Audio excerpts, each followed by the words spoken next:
बंदी छोड़ सतगुरु संत रामपाल जी महाराज जी की जय हो। बंदी छोड़ कबीर साहेब की जय। बंदी छोड़ गरीबदास जी महाराज जी की जय। स्वामी राम देवानंद जी महाराज जी की जय। बंदी छोड़ पूर्ण ब्रह्म पूर्ण परमेश्वर सतगुरु संत रामपाल जी महाराज जी की जय। भक्त और जगत के लोग इस जब तक आप लोग जुड़ते हैं लाइव में तब तक जो है मंगलाचरण कर लेते हैं। ग्रीब नमो नमो सतपुरुष को नमस्कार गुरु की नहीं। सुर नर मुनि जन साधवा संतों सर्वसदी नहीं। सतगुरु साहिब संत सबे दंडोतम प्रणाम। आगे पीछे मध्य हुए तिन कुंजा कुर्बान। नराकार निर्विषम काल जाल भय भंजनम। निर्लेपम निज निर्गुणम अकल अनुपे सुंदुनम। सोहम सूर्ति समाप्तम सकल समाना निरितले। उजल रंबरवदम बेपरवा अथाय। वाद पार नहीं मध्यतम कृपजो सुमरे सिद्ध होई। गणनायक गलताना करो अनुग्रह सोई। पारस पद परवाना आदि गणेश मनाऊं।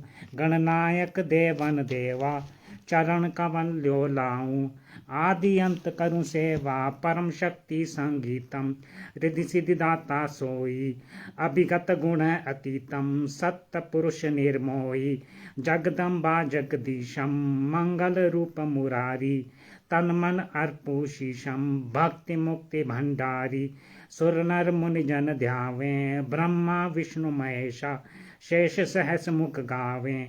पूजे आदि गणेशा इंद्र कुबेर सरीका।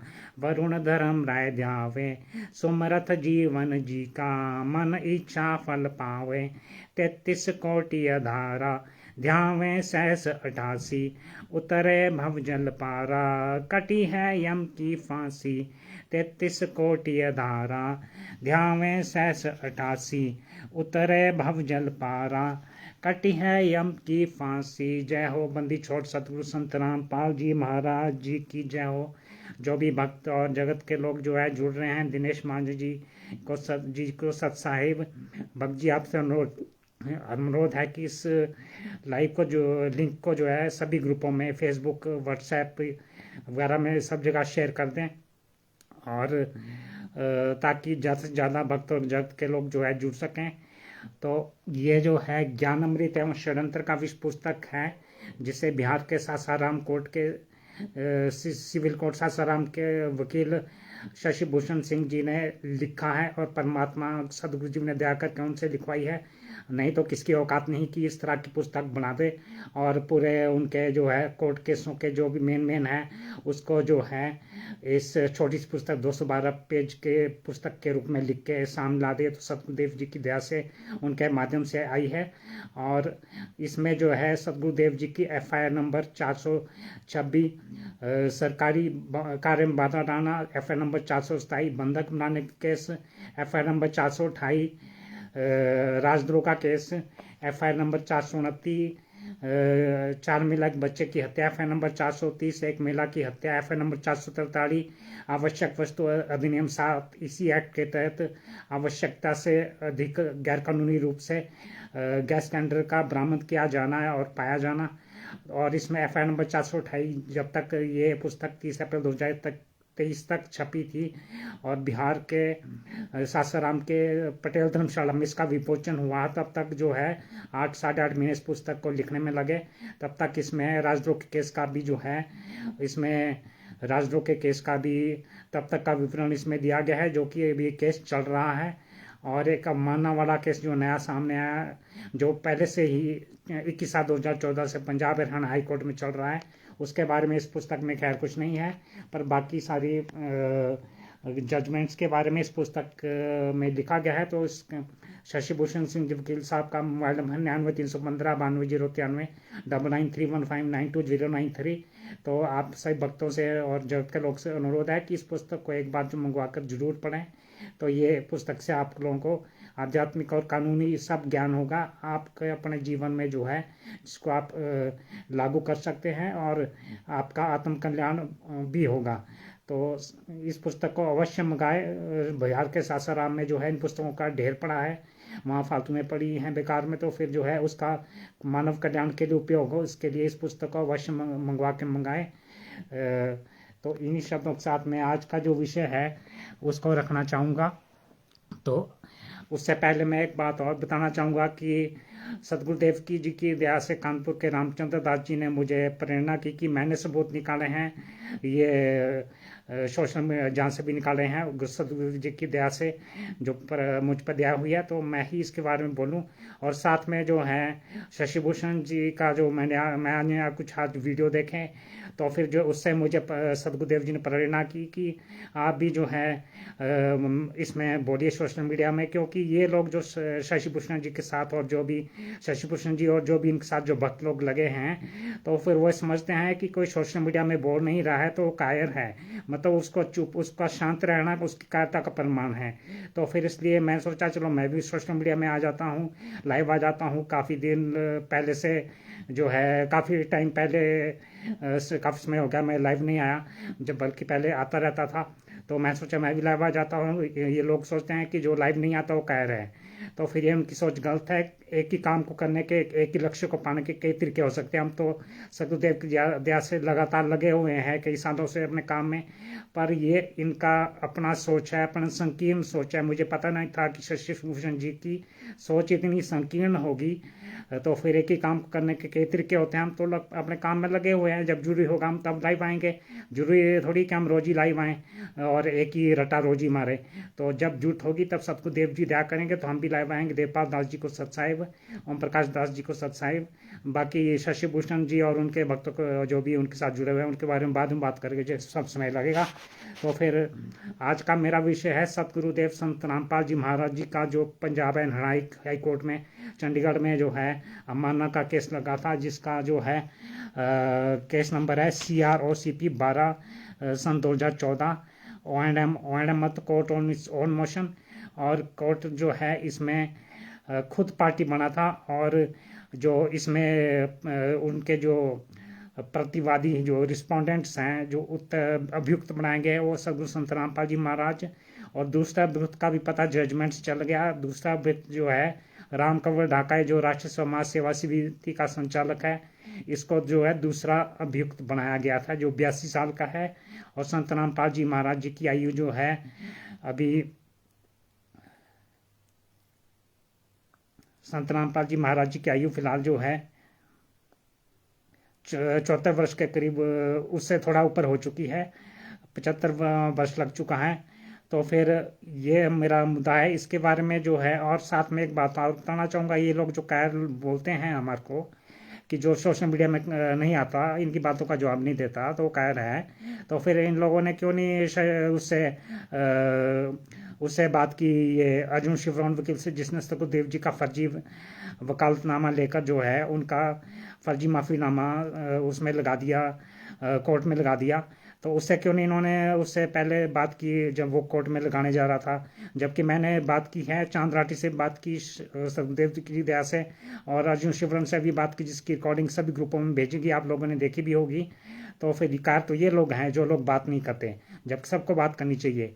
किस तरह से जो है सतगुरुदेव की जो तुषारी है पूरी दुनिया के सामने, और लोग चुपचाप बैठे हैं इनको, जबकि सतगुरु जी ने सेव सम्मान की सत्संग सुनाया कि सतगुरु कबीर साहिब जी की इज्जत बचाने के लिए सेवू ने जो है अपनी गर्दन कटवा दी थी।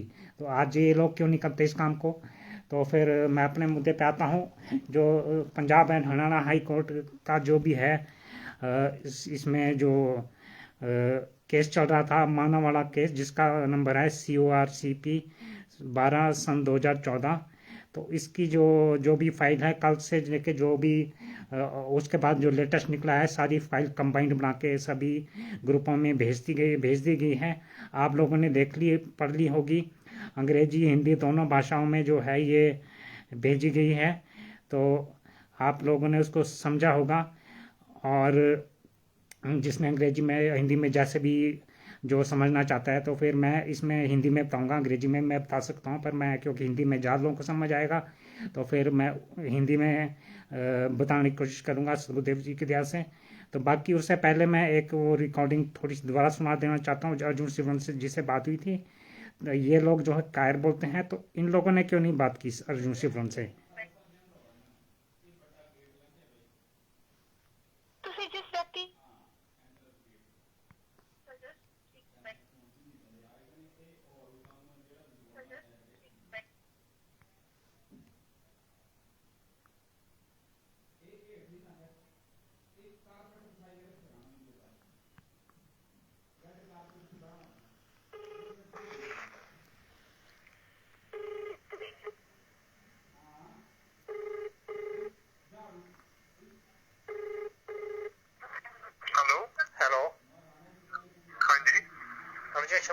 वकील साहब, ये संत रामपाल जी महाराज तो 11 साल पहले एफिडेविट दे चुके हैं कोर्ट में कि उन्होंने मानना नहीं की। अब ये जो अर्जुन सिमरन वकील जो देखो जो है ये फोन काट रहे हैं, ये फर्जी इनके पास वकालतनामा आ गया है संत रामपाल जी महाराज जी का, जैसे भी किसी और वकील ने दिया या कैसे इनके पास है, क्योंकि एक वकील जो है वकालतनामा अगर किसी का ले लेता है तो आगे जो है साइन करके दूसरे वकील को भी जो है वकालतनामा साइन करके कई वकीलों को दे सकता है। तो इसके पास जो है संत रामपाल जी महाराज जी का वकालतनामा आ गया है, और जो है तब ये जो है कोर्ट में उनकी तरफ से उनके अगेंस्ट है, तो उनकी तरफ से संत रामपाल जी महाराज की तरफ से वकील पर काम उनके। तो फिर ये छोटी सी रिकॉर्डिंग मैंने आपको सुनानी थी, जो पहले सुनाई थी। तो फिर ये लोग जो कैद जो हम लोगों को बोलते हैं, तो ये खुद क्यों नहीं बात करते अर्जुन सिमरन, और ये शशि भूषण क्यों नहीं बात करता अर्जुन वकील से, चांद राठी से। कैद तो फिर ये लोग हुए। चलो इस बारे में तो बाद में बात करेंगे। इनका कैदपना परमात्मा ने सदगुरुदेव ने दया करके हमारे को दिखा दिया है। हम इनका सिर्फ चेहरा पहचान चुके हैं अपने कुटिल चालों से और अपने जो है मीठी मीठी भाषा से, जो जिन मूर्ख भक्तों को बेवकूफ़ बना सकते हैं, हमारे को बेवकूफ़ नहीं बना सकता। अर्जुन सिंह जी को सत साहिब, संदीप दास जी को सत साहिब। तो फिर अब मैं टू द पॉइंट बात करूंगा ताकि वीडियो ज़्यादा लंबा ना हो, और शुरू से लेकर जो जो मेन रेलेवेंट पॉइंट्स हैं उन्हीं को रखूँगा, और ताकि जो है ज़्यादा समय बर्बाद ना हो, ताकि और सभी भक्त और जगत के लोगों, सब भक्त लोगों को सत साहिब और जगत के लोगों को राम राम। तो पंजाब हरियाणा हाईकोर्ट ऑफ पंजाब हरियाणा चंडीगढ़ में जो है सतगुरु संत रामपाल जी महाराज जी के खिलाफ CORCP 12/2014 ये केस नंबर है। एंड मतलब कोर्ट इसमें खुद पार्टी माना था, court on its own motion. और इसमें जो है ये 14/7/2014 जो हिसार कोर्ट का घेराव किया गया था और रोहतक कोर्ट का घेराव किया गया था, उस मामले में जो है जयकार संत रामपाल जी महाराज जी के नाम से लगाए गए थे। उसमें उन्होंने फिर जो है कोर्ट में ये 21/7/2014 को हिसार कोर्ट की बार एसोसिएशन और जजों की बेंच ने जो है नाम सतगुरु संत रामपाल जी महाराज जी का आया। तो फिर उन्होंने जो है पंजाब एंड हरियाणा हाईकोर्ट चंडीगढ़ को जो है अवमानना का केस बना के भेज दिया, और 21/7/2014 से ये case high court of Punjab and Haryana में चल रहा है, जिसमें जो है 26/8/2014 को जो है संत रामपाल जी महाराज जी ने अपने हलफनामे में कहा है कि मैंने ना तो किसी का निर्देश दिया और ना ही किसी को रोहतक या हिसार में उपस्थित होने की अपील की है, और उनके अपने भक्त वहाँ पर एकत्र हुए हैं। हिसार और रोहतक में रामपाल दास के आने का निर्णय तथा सुरक्षा की व्यवस्था करने का निर्णय राष्ट्रीय समाज समिति द्वारा सामूहिक रूप से लिया गया था।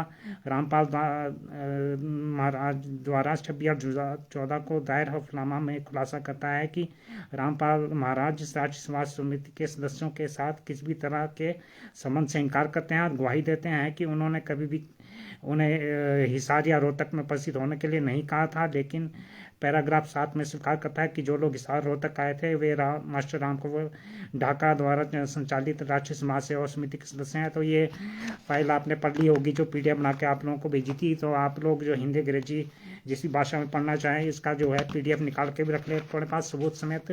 तो इसमें सतगुरु संत रामपाल जी महाराज जी ने स्पष्ट कर दिया कि उनका जो है उन्होंने किसको भी हिसार रोहतक कोर्ट में नहीं बुलाया था, और जो वहाँ पर इकट्ठे हुए थे उनको राष्ट्रीय समाज समिति के ने अपने निर्णय से बुलाया था, और सुरक्षा करने का निर्णय उन्होंने अपने आप से सामूहिक रूप से लिया था। और सतगुरु संत रामपाल जी महाराज जी का राष्ट्रीय समाज सेवा समिति से कोई संबंध नहीं है। और जो राष्ट्रीय समाज सेवा समिति के संचालक मास्टर राम कुंवर ढाका हैं, जो रिटायर्ड मास्टर है, अरुण सिंह राजपूत जी को सत साहब, हरिओम पटियार जी को सत साहब। तो अदालत में उपस्थित उसके बाद राम कुंवर ढाका को नोटिस इशू हुआ 26/8/2014 को, जब ये सतगुरु संत रामपाल जी महाराज जी ने अपना एफिडेविट दिया पंजाब हरियाणा हाई कोर्ट चंडीगढ़ में। उसके बाद जो है इस एफिडेविट को जो है पंजाब हरियाणा हाई कोर्ट ने जो है अपने 27/8/2014 के आदेश में जो है दर्ज किया है, और राम कुंवर ढाका को बुलाया गया था। और उसमें अदालत में उपस्थित होकर राम कुंवर ढाका ने एफिडेविट दिया कि राष्ट्रीय समाज सेवा समिति के सभी सदस्य रामपाल दास जी के भक्त हैं, और उन्होंने गुरु दीक्षा यानी नाम लिया है, जिससे वे रामपाल संत रामपाल जी महाराज जी के भक्त बन गया है। और आगे कहा कि कोई भी व्यक्ति संत रामपाल जी का भक्त भी बने बिना, उनसे भक्त रूप से नाम लिए बिना समिति का पदाधिकारी नहीं बन सकता। तो रामकुमार ढाका ने ये फर्जी एफिडेविट अपनी तरफ से लगा दिया, जबकि इनके संविधान में लिखा है, राष्ट्रीय समाज सेवा समिति के संविधान में, कि कोई भी जगत का व्यक्ति भी जो है सतगुरु संत रामपाल जी महाराज इसमें राष्ट्रीय समाज सेवा समिति में जो है उसका सदस्य और पदाधिकारी बन सकता है। तो उन्होंने जो है सीधे रूप से सतगुरु संत रामपाल जी महाराज जी के खिलाफ ये एफिडेविट रामकुमार ढाका ने लगाया और सतगुरु जी को जो है झूठा साबित करने की कोशिश की। तो ये एफिडेविट उन्होंने लगाया था रामकुमार ढाका, राष्ट्रीय समाज सेवा समिति के संचालक। उसके बाद 27/8/2014 का जो आदेश है इसमें अमानत केस में, उसमें जो RS राय वरिष्ठ अधिवक्ता थे सतगुरु संत रामपाल जी महाराज जी की तरफ से, और साथ में श्री गौतम दत्त जी थे। उसके अलावा बार एसोसिएशन हिसार की तरफ से देवेंद्र पुनिया जी थे, और बाकी और भी इसमें अभियुक्त हैं उनकी तरफ से कई और अधिवक्ता हैं इसमें, और कुछ अभियुक्तों के लिए कोई उत्तर कोई नहीं आया है इसमें। और बाकी जो है मुख्य गृह सचिव हरियाणा सरकार और पुलिस अधीक्षक रोहतक DIG और पुलिस अधीक्षक हिसार वगैरह ये कोर्ट में उपस्थित हुए थे 27/8/2014 को। इसमें अलग अलग CRM नंबर पड़े हैं, इसमें अलग अलग केस हैं सबके अगेंस्ट अवमानना के केस में, और पंजाब एंड हरियाणा सरकार के खिलाफ भी अवमानना का केस चला हुआ है, उसमें CRM नंबर अलग से पड़ा है। तो जो हमारे सतगुरु संत रामपाल जी महाराज जी के खिलाफ जो ये केस है अवमानना का, इसका नंबर है CROCP 12/2014 राम विश्वास दास जी सत साहेब। तो इसमें सतगुरु संत रामपाल जी का जो एफिडेविट है उसमें ये दर्ज किया गया है 27/2014 के आदेश में। अवमाननाकर्ता रामपाल पुत्र नंदलाल वर्तमान में सतलोक आश्रम करौंथा के अध्यक्ष, गांव धनाना, तहसील गोहाना, जिला सोनीपत के निवासी तथा वर्तमान में सतलोक आश्रम बरवाला, जिला हिसार के निवासी Shri Saurabh Singh IPS DIG SP Rohtak, Shri विकास धनखड़ SP हिसार, रोशनलाल अतिरिक्त मुख्य सचिव सरकार हरियाणा गृह विभाग द्वारा आज अदालत में दाखिल जवाबों को रिकॉर्ड पर लिया गया। तो मतलब ये जिन्होंने जो जवाब दिए थे उनको रिकॉर्ड में अदालत ने लिया है। अवमाननाकर्ता संत रामपाल द्वारा अपने हलफनामे में दिए गए बयानों के अनुसार जिन लोगों ने हिसार स्थित न्यायालय परिसर के चारों ओर मानव श्रृंखला बनाई, वकीलों से पहचान पत्र मांगे, उन्हें न्यायालय परिसर में प्रवेश नहीं करने दिया, वे राष्ट्रीय समाज सेवा समिति नामक एक निजी संस्था के सदस्य हैं जिसका संचालक मास्टर रामकुमार ढाका करते हैं। अवमाननाकर्ता रामपाल जी महाराज जी का इस समिति या उनके सदस्यों से कोई लेना देना नहीं है। तो सतगुरु संत रामपाल जी महाराज जी ने साफ रूप से मना कर दिया कि मेरा इस राष्ट्रीय समाज सेवा समिति और इसके सदस्यों से कोई लेना देना नहीं है।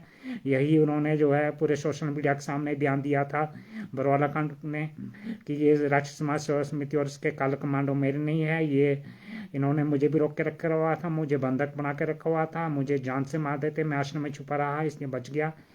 और ये सब बयान उन्होंने, तो ये राष्ट्रीय समाज समिति काले कमांडो तो वहीं से रिजेक्ट हो गए थे, ये सब गुरुदेव जी के थे ही नहीं।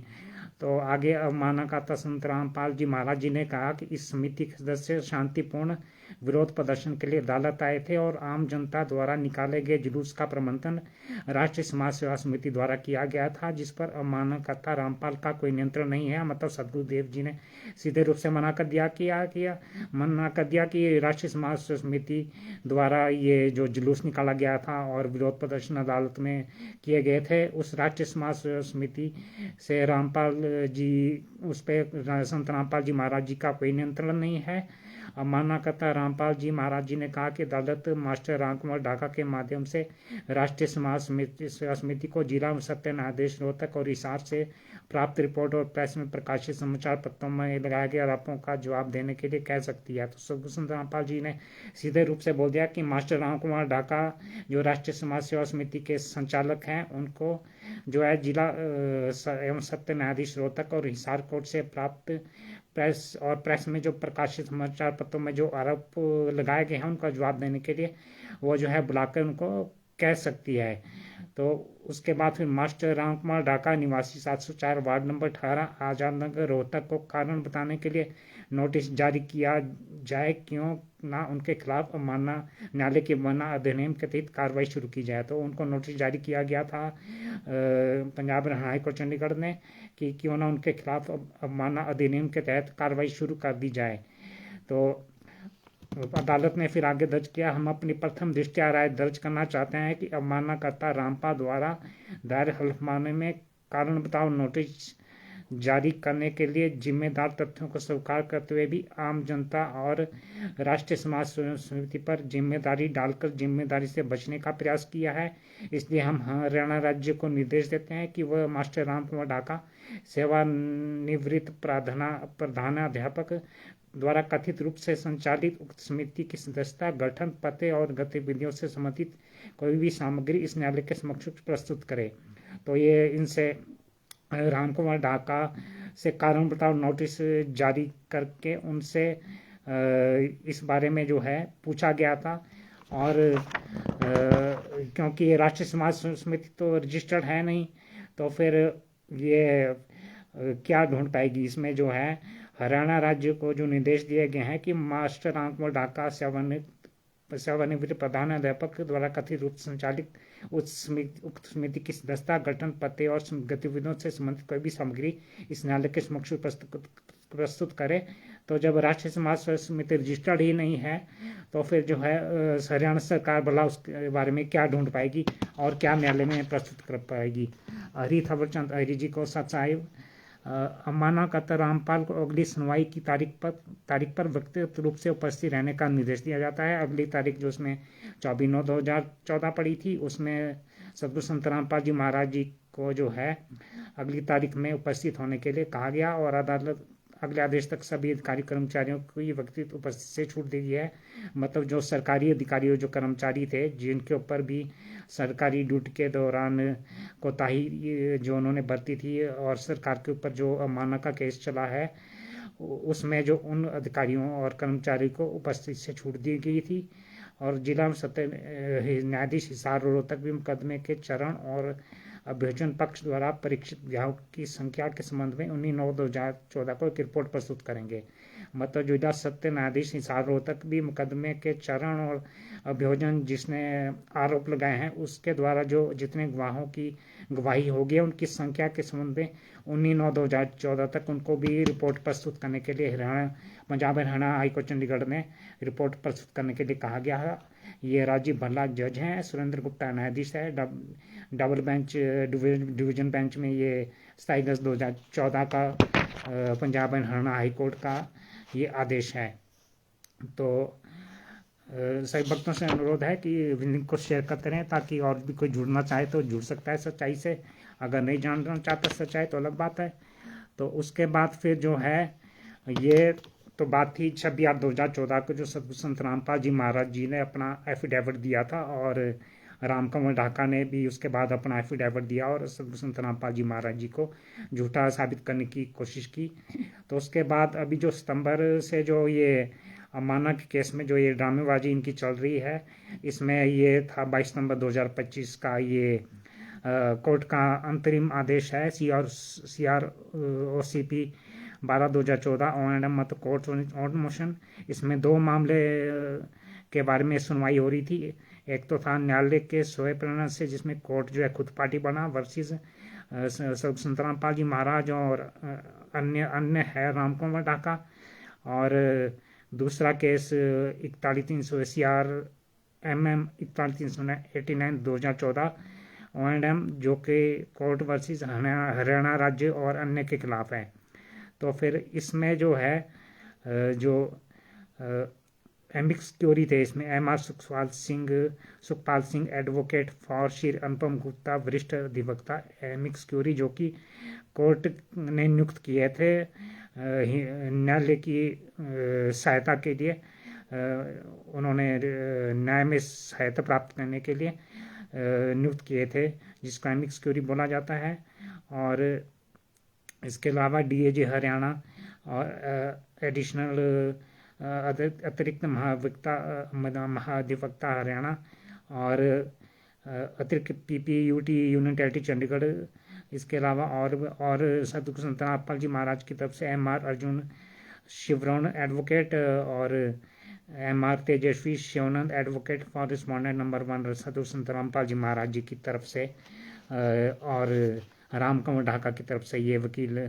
तो अरुण बख्शी जो अधिवक्ता जो आदेश पत्र के अनुसार कुछ निजी प्रतिवादियों का प्रतिनिधित्व कर रहे थे, मतलब जो प्राइवेट रिस्पोंडेंट्स को किताब का प्रतिनिधित्व कर रहे थे, उनका जो है दुर्भाग्यवश उनका निधन हो गया है। तो अर्जुन शिवन एडवोकेट ने सभी निजी प्रतिवादियों प्राइवेट रिस्पोंडेंट्स की ओर से जो उपस्थित हुए, सदगुरु संत रामपाल जी महाराज जी की तरफ से भी उपस्थित हुए और रामकंवर ढाका की तरफ से भी, क्योंकि वो प्राइवेट रिस्पोंडेंट्स में आते हैं। बाकी जो सरकार के खिलाफ केस चला है वो सरकारी रिस्पोंडेंट्स में आ गए।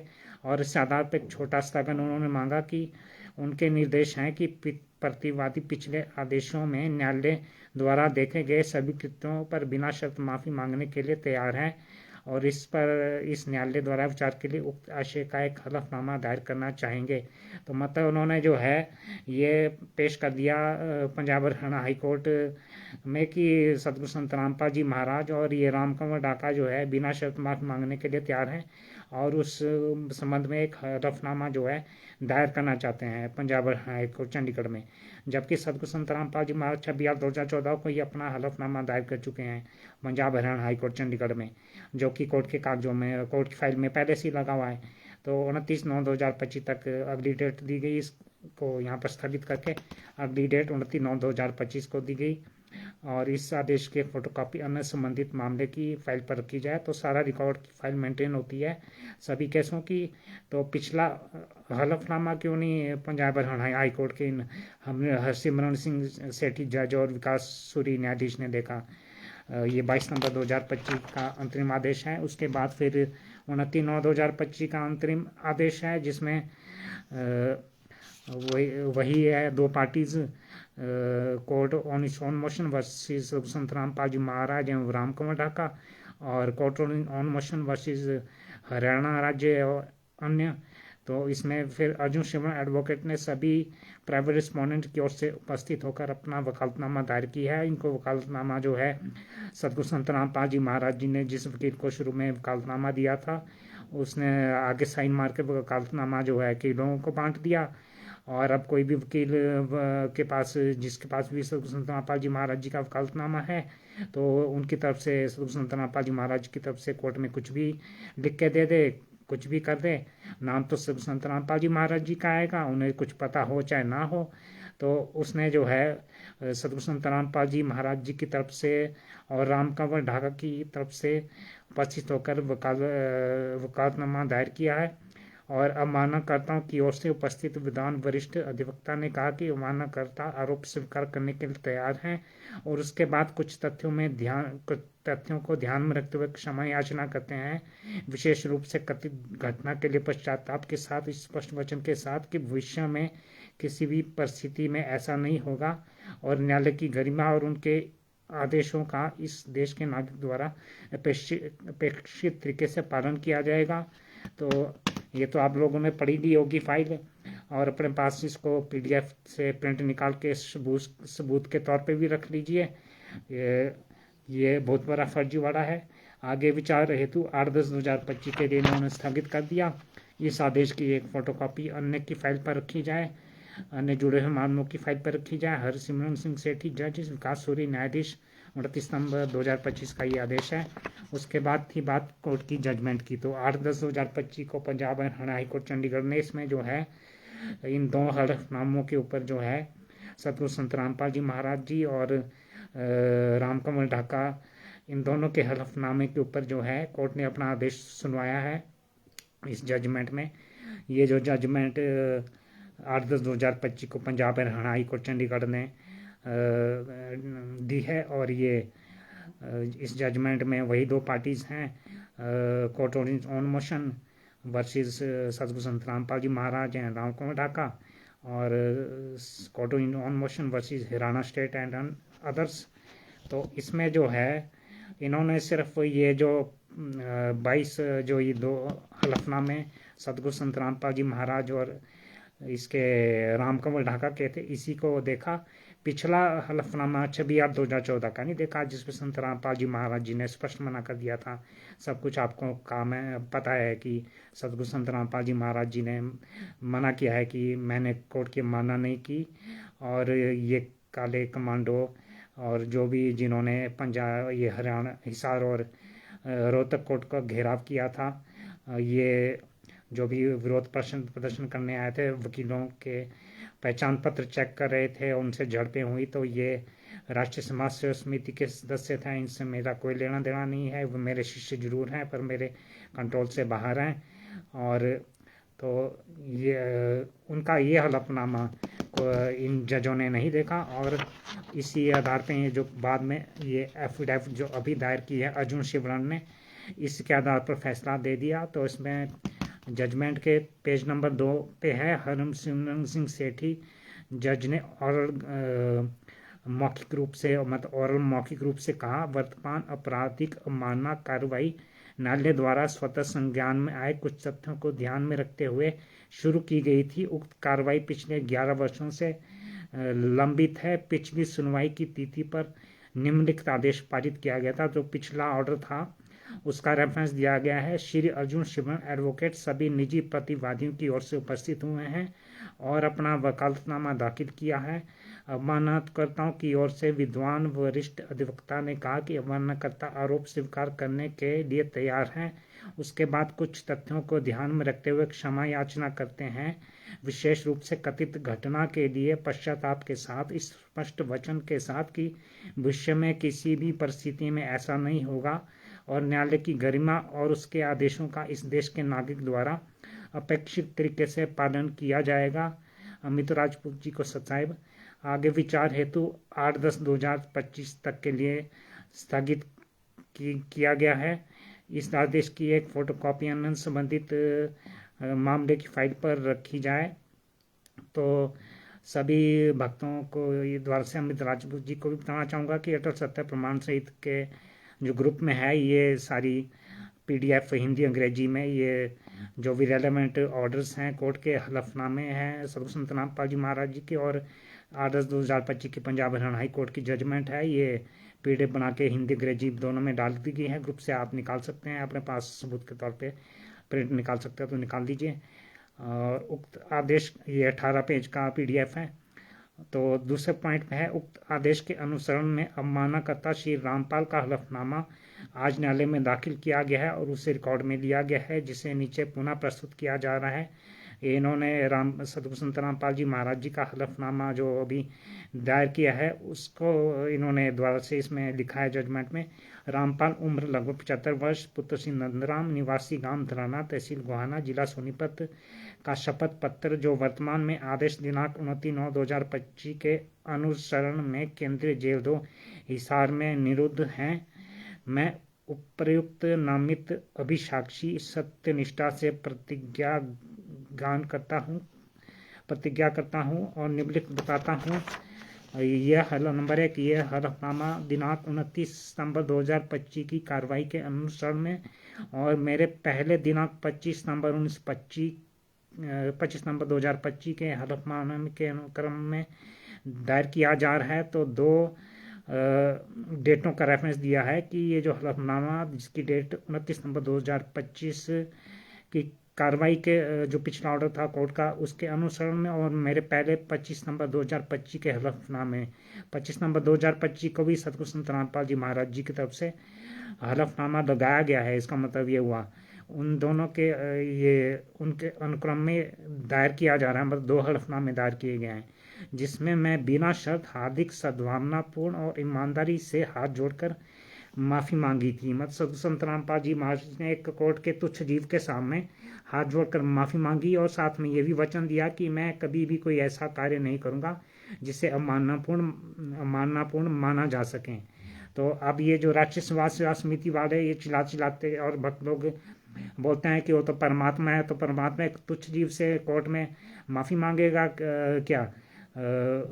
वो क्या माफ़ी मांगेगा? और साथ में बोलते हैं वो लीला कर रहे हैं, तो ये लीला है क्या कि वो एक कोर्ट के तुच्छ जीव जज के सामने माफ़ी मांग रहे हैं? गोविंद राजपूत जी को सब साहिब। तो मुझे उन घटनाओं पर गहरा खेद है जो वर्तमान अवमानना याचिका का विषय है। मैं इस माननीय न्यायालय विधि की गरिमा और समग्र न्यायिक व्यवस्था के प्रति अपना पूर्ण सम्मान दोहराता हूँ। तो पहले से ही कोर्ट का सम्मान करते आए हैं, उन्होंने तो अवमानना की ही नहीं थी। और ये तो सब जो अपनी तरफ से हलफनामे दायर किए जा रहे हैं, जिनके पास वकालतनामे हैं अर्जुन सिमरन वकील द्वारा, और चांद राठी भी इसमें वकील है, इस जजमेंट में लिखा हुआ है। मैं नंबर 3 में अत्यंत विनम्रता पूर्वक निवेदन करता हूं कि मेरा कभी भी ऐसा कोई इरादा नहीं था कि मैं ऐसा व्यवहार करूं जिसे अपमानजनक या अवमाननापूर्ण माना जाए। मुझे इन दुर्भाग्यपूर्ण परिस्थितियों के लिए सचमुच पछतावा है और मैं एक बार फिर बिना शर्त माफ़ी मांगता हूँ। मतलब दोबारा से बिना शर्त माफ़ी मांग रहे हैं, मतलब कोई शर्त भी नहीं है, कोर्ट उनको सजा कर दे या माफ़ दे या कुछ भी कर दे, बिना शर्त माफ़ी मांग रहे हैं एक तुच्छ जीव से। ये इनका कारस्तानी है राष्ट्रीय समाज सेवा समिति।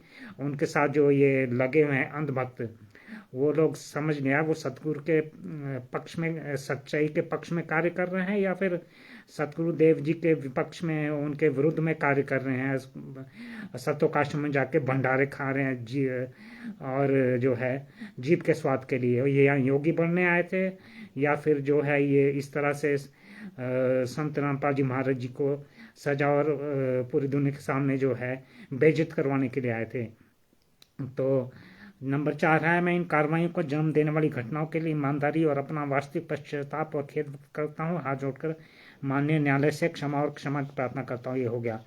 नंबर 5, 29 सितंबर 2025 को इस माननीय न्यायालय के समक्ष होने वाली कार्रवाई के संदर्भ में मैं स्वयं को इस प्रतिष्ठित संस्था की दया और उदारता के अधीन रखता हूँ। मतलब न्यायालय की दया और उदारता, जो न्यायालय के 2 जज हैं उनके दया उदारता के अधीन रख रहे हैं, तथा किसी भी दंड या सजा का सामना करने के लिए तैयार हूँ। उनको चाहे कोई भी दंड या सजा हो जाए जिससे ये माननीय न्यायालय उचित समझे, मतलब 2 जज जो उचित समझे, जो मर्जी करें सदगुरु संत रामपाल जी महाराज जी के साथ, वो उनकी दया उदारता के अधीन हो गए। अब वो परमात्मा नहीं रहे, पहले ये इनके लिए परमात्मा थे राष्ट्रीय समाज सेवा समिति के लिए, जब ये इनकी सुरक्षा के लिए इन्होंने कमांडो तैयार कर रखे थे।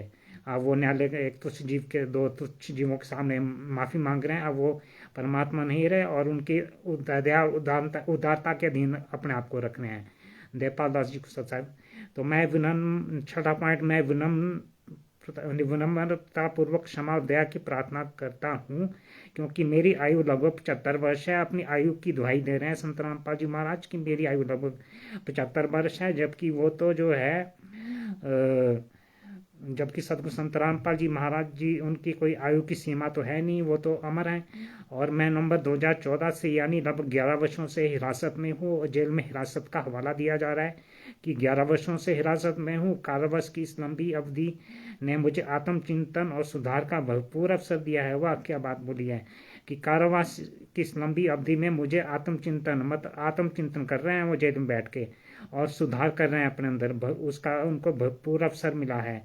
और जेल में बिताए इन 11 वर्षों के दौरान मेरा आचरण अच्छा रहा है, जो स्वयं सुधार और सुधार के मेरे सच्चे प्रयास को दर्शाता है। मतलब वो पहले इनकी न्यायालय की दृष्टि में और ये राष्ट्रीय समाज सेवा समिति की दृष्टि में और उनसे जुड़े जो भक्त इनका समर्थन करते हैं, उनकी दृष्टि में सतगुरु संत रामपाल जी महाराज पहले बिगड़े हुए थे, अब सुधर रहे हैं, 11 वर्षों से आत्मचिंतन करके सुधर रहे हैं। इसलिए मैं क्षमा याचना करता हूँ और अपने पूर्व और वर्तमान दोनों हल्फनामों की पूरी ईमानदारी से प्रस्तुत किया है, और इसलिए वो दोनों हाथ जोड़ के क्षमा मांग रहे हैं। और अपने पूर्व और वर्तमान जो अभी सितंबर में जो 2 हल्फनामे दिए हैं उनको पूरी ईमानदारी से प्रस्तुत किया है। 2 हल्फनामे इसमें इन्होंने लगाए हैं, 25 सितंबर और 29 नंबर के आदेश के अनुकरण में। 7वां पॉइंट, मैं आगे निवेदन करता हूँ कि सतलोक का प्रचारक होने के नाते आश्रम में मेरे कारावास के दौरान भी मेरी अनुपस्थिति में समाज में सकारात्मक योगदान आश्रम देता रहा है। मतलब इनका जो आश्रम है, इनके नाम से जो फर्जी आश्रम खुले हैं, उनके सजा के दौरान, कारावास के दौरान भी जो है उनकी उपस्थिति में भी समाज में सकारात्मक योगदान देता रहा है। क्या योगदान है? उसमें योगदान है। हरियाणा एवं अन्य राज्यों में गरीबी रेखा के नीचे रहने वाले परिवारों के लिए लगभग 100 मकानों का निर्माण करना। मतलब यहाँ से वो सतलोक ले जाने आए थे अपना बना के भक्तों को, या फिर यहाँ पर जगत वालों के लिए जो है मकानों का निर्माण करने के लिए आए थे। ये तो उनके सत्संग वचन में कभी आया नहीं, उनके सत्संग वचनों के विरुद्ध है। वो तो खुद कबीर साहब झोंपड़ी बना के रहते थे, सतगुरु संत रामपाल जी महाराज जिंद में कुटिया बना के रहते थे अपने परिवार वालों से अलग होके, बचनदास जी सत साहिब। तो वो यहाँ पर अब जगत के लोगों के और भक्तों के मकान बनवाएंगे। नंबर 2 पॉइंट, हरियाणा और अन्य राज्यों में हर महीने लगभग 5,000 परिवारों को राशन का वितरण। तो परमात्मा तो असंख्य ब्रह्मांडों का मालिक अपने सतलोक के सिंहासन पर बैठ के हर एक जीव को तो वही खिला रहा है। अभी अलग से राशन वितरित अभी राष्ट्रीय समाज सेवा समिति के सदस्य और इनके पीछे जुड़े भक्त लोग करेंगे पालन। ये सदगुरु संत रामपाल जी महाराज जी ने कब सत्संग में बताया था? कोविड-19 प्रकोप के दौरान जरूरतमंद परिवारों को लगभग 10 करोड़ रुपए की राशन वितरित किया गया। मतलब कोविड-19 प्रकोप के दौरान जरूरतमंद परिवारों को लगभग 10 करोड़ रुपए का राशन वितरित किया है। तो संख्य ब्रह्मांडों का स्वामी अपने सतलोक के सिंहासन पर बैठ के वो जो है हर एक चींटी से लेके हाथी तक हर एक जीव को वही खिलाता है। और ये 10 करोड़ रुपए का राशन इन्होंने वितरित किया था, ये राष्ट्रीय समाज सेवा समिति ने। और इनसे जुड़े हुए जो अंधभक्त हैं, ये सतगुरु के सत्संग वचन के विपरीत है। ये एफिडेविट में जो भी कुछ ये लिखा गया है सारा सतगुरु संत रामपाल जी महाराज जी के सत्संग वचनों के विरुद्ध है। और नंबर 4, प्रतिवर्ष लगभग 1,000 गरीब दंपतियों का निःशुल्क विवाह संपन्न कराना। मतलब हर साल 1,000 गरीब दंपतियों का निःशुल्क विवाह ये संपन्न कराते हैं। तो वो निःशुल्क विवाह कैसा होते हैं तो आप लोगों को सभी को पता ही है, मुझसे ज़्यादा जानकारी होगी आप लोगों को। तो किस तरह से ये विवाह कराते हैं, विवाह के नाम पे दहेज मांगते हैं, उसके बाद फिर उनका आपस में झगड़ा करवाते हैं, उनके साथ बलात्कार करते हैं, उसके बाद फिर शादी तोड़वाते हैं, उसी पुरुष के सामने बलात्कार करते हैं जिससे उसका विवाह हुआ होता है, फिर कहीं और सेटल करवाते हैं। और इस तरह से ये जो है देह व्यापार करते हैं। और उसका उदाहरण तो वहाँ पर भी है, ये छत्तीसगढ़ का जो बालोद जिला में जो नामदान केंद्र था, वहाँ पर जो घटना हुई थी बलात्कार की। तो उसके बाद 5वां है, प्रतिवर्ष 5-7 रक्तदान शिविरों का आयोजन, जहाँ आश्रम के नौजवानों द्वारा हजारों युक्त रक्तदान किया जाता है। मतलब 5-7 रक्तदान शिविरों का आयोजन ये हर वर्ष करते हैं, जहाँ आश्रम के जो ये अंध भक्त अनुयायी हैं वो हजारों यूनिट रक्तदान करते हैं। जबकि वो परमात्मा जिसने ये बॉडी बनाई, ये मिट्टी का शरीर बनाया है, जिसने गर्भ में हमारे को पाला, जहाँ पर माता पिता कुछ नहीं कर सकते थे, वहाँ पर जुगाड़ करके हमारे को पाला। तो वहाँ पर जब हमारे को पाल दिया तो हमारा खून क्या, परमात्मा हमारे शरीर में खून नहीं बढ़ाएगा, खून की कमी होगी तो ये रक्तदान की जरूरत क्या पड़ गई? ये सतगुरु वचन के विरुद्ध है, सत्संग वचनों के विरुद्ध है सतगुरु के। पर उनके भक्त जो है आश्रम से जुड़े भक्त संत रामपाल जी महाराज जी के सत्संग सुनते ही कहाँ हैं, वो तो नकली सत्संग सुनते हैं जो डुप्लीकेट आवाज में आता है।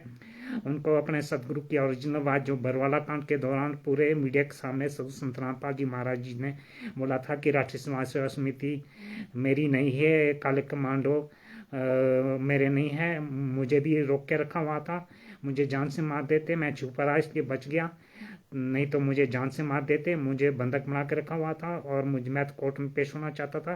पर राष्ट्रीय समाज सेवा समिति के पदाधिकारी इसके विरुद्ध थे। तो फिर ये जो है ये सतगुरु संत रामपाल जी महाराज जी के सत्संग वचनों के विरुद्ध सारा पॉइंट्स इसमें लिखे गए हैं एफिडेविट में, जो ये मेंशन कर रहे हैं शर्तें। नंबर 6, प्राकृतिक आपदाओं के दौरान सहायता, जैसे कि हाल ही में जुलाई अगस्त 2025 में हरियाणा में आई बाढ़ के दौरान, जहां लगभग 50 बाढ़ प्रभावित गांवों में पाइप, मोटर, स्टार्टर और केबल का वितरण किया गया था। मतलब प्राकृतिक आपदाओं के दौरान सहायता जो जुलाई 2025 में हरियाणा में आई बाढ़ के दौरान लगभग 50 बाढ़ प्रभावित गांवों में पाइप, मोटर, स्टार्टर और केबल का वितरण किया गया था। तो मतलब ये लोग वितरित करेंगे। सतगुरु संत रामपाल जी महाराज अगर जेल से बाहर होते तो वो आपदा के दौरान सहायता नहीं करते इन परिवारों की। और वो तो इतने समर्थ है सतगुरु संत रामपाल जी महाराज की, वो तो बाढ़ आने ही नहीं देते किसी भी क्षेत्र में जहाँ पर उनका सच्चा भक्त हो। तो इसलिए तो बाढ़ आई, क्योंकि हरियाणा में, खासकर हरियाणा में ही जो है ये सारा कांड हुआ। बरवाला कांड, क्रौंता कांड, चुड़ानी कांड और सारी षड्यंत्र हरियाणा में ही रचे गए सतगुरु संत रामपाल जी महाराज जी के विरुद्ध। तो उसका खमियाजा तो वहाँ की जनता को भोगना पड़ेगा ही। तो बाढ़ तो आएगी ही, अदरवाइज वो परमात्मा तो बाढ़ आने ही नहीं देता, तो इस सहायता की जरूरत ही नहीं पड़ती।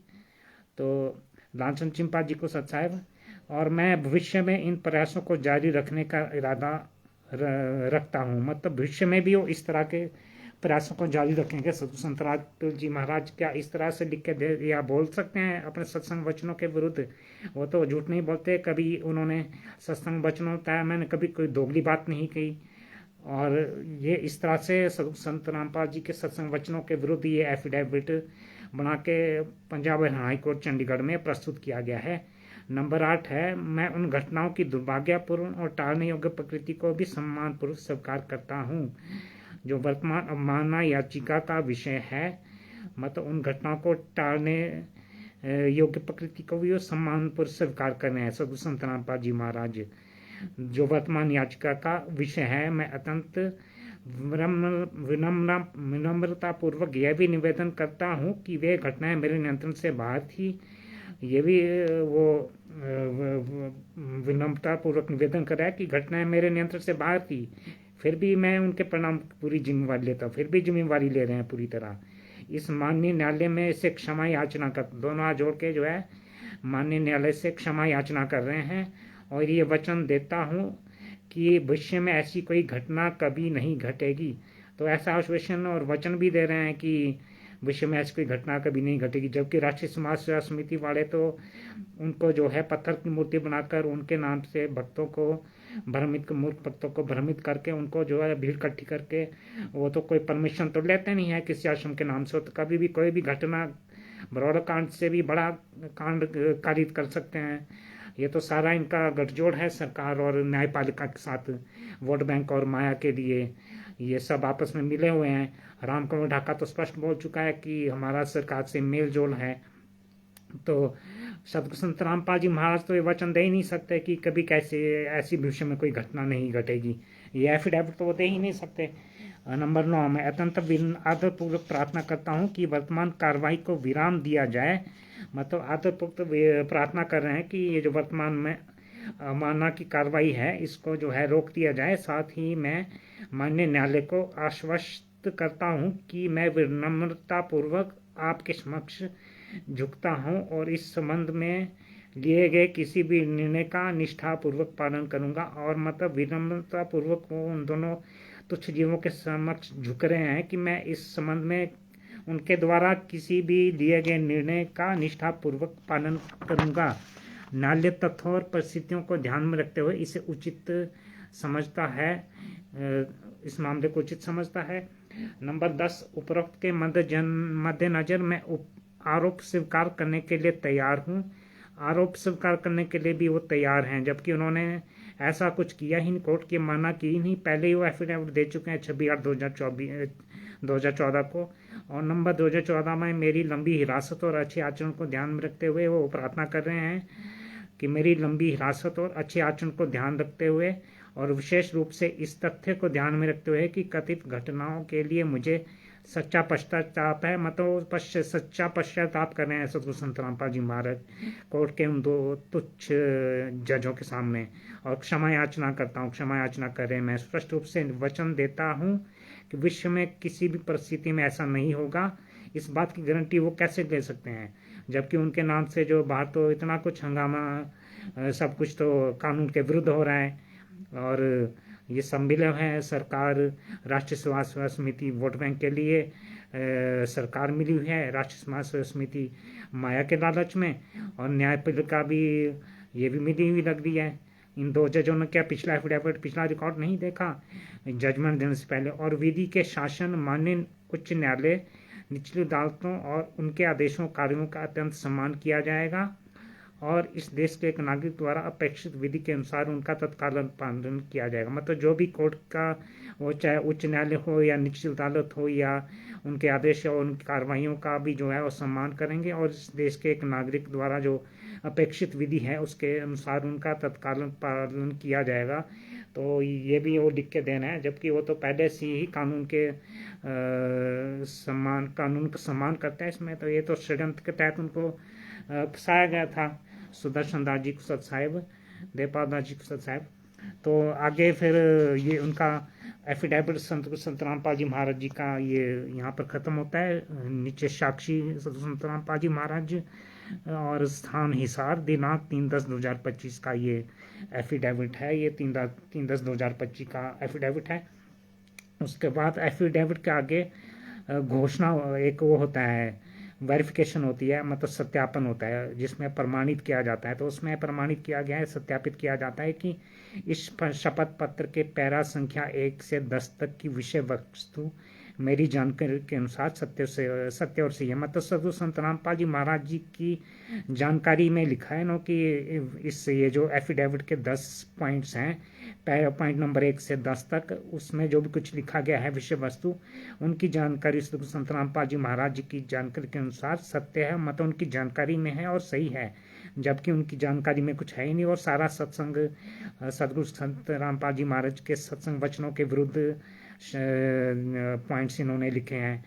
इसका कोई भी भाग मिथ्या नहीं है, इसमें कोई भी महत्वपूर्ण तथ्य छिपाया नहीं गया है। मतलब ये झूठ नहीं है ये एफिडेविट, जबकि कोरा झूठ है। वो पिछला 26/8/2014 वाला एफिडेविट सही था, उसे कोर्ट ने संज्ञान में नहीं लिया। तो जज भी सारे मिले हुए, न्यायपालिका के ऊपर तो क्वेश्चन उठता ही है। तो साक्षी ये संत रामपाल जी महाराज की तरफ से, और स्थान हिसार, दिनांक 3/10/2025। यहाँ पर सतगुरु संत रामपाल जी महाराज जी का जो एफिडेविट है ये खत्म हो गया। उसके बाद नंबर 3 पॉइंट पे दूसरे मानकर्ता रामकुमार ढाका द्वारा भी इसी प्रकार का हलफनामा दायर किया है। मतलब रामकुमार ढाका ने भी जो पहले हलफनामा दिया था, उसके बाद अब दोबारा से ये इसने भी हलफनामा दायर किया है, उसे भी रिकॉर्ड में लिया गया है जो इस प्रकार है। और ये जो रामकुमार ढाका है उसको क्या फ़र्क पड़ता है, वो तो जो मर्जी एफिडेविट लिख के दे दे, वो तो मिला हुआ है, वही तो सारा इसका राष्ट्र समाज सेवा समिति का संचालक है, वो तो जेल से बाहर है। और यहाँ पर जो मर्जी लिख के दे दे, माफ़ीनामा मांगे, चाहे जो मर्जी करे, वो तो बाहर ही घूम रहा है, उसको क्या फर्क पड़ेगा। पहले एफिडेविट कंसिडर करे कोर्ट या दूसरा कोर्ट कंसिडर करे।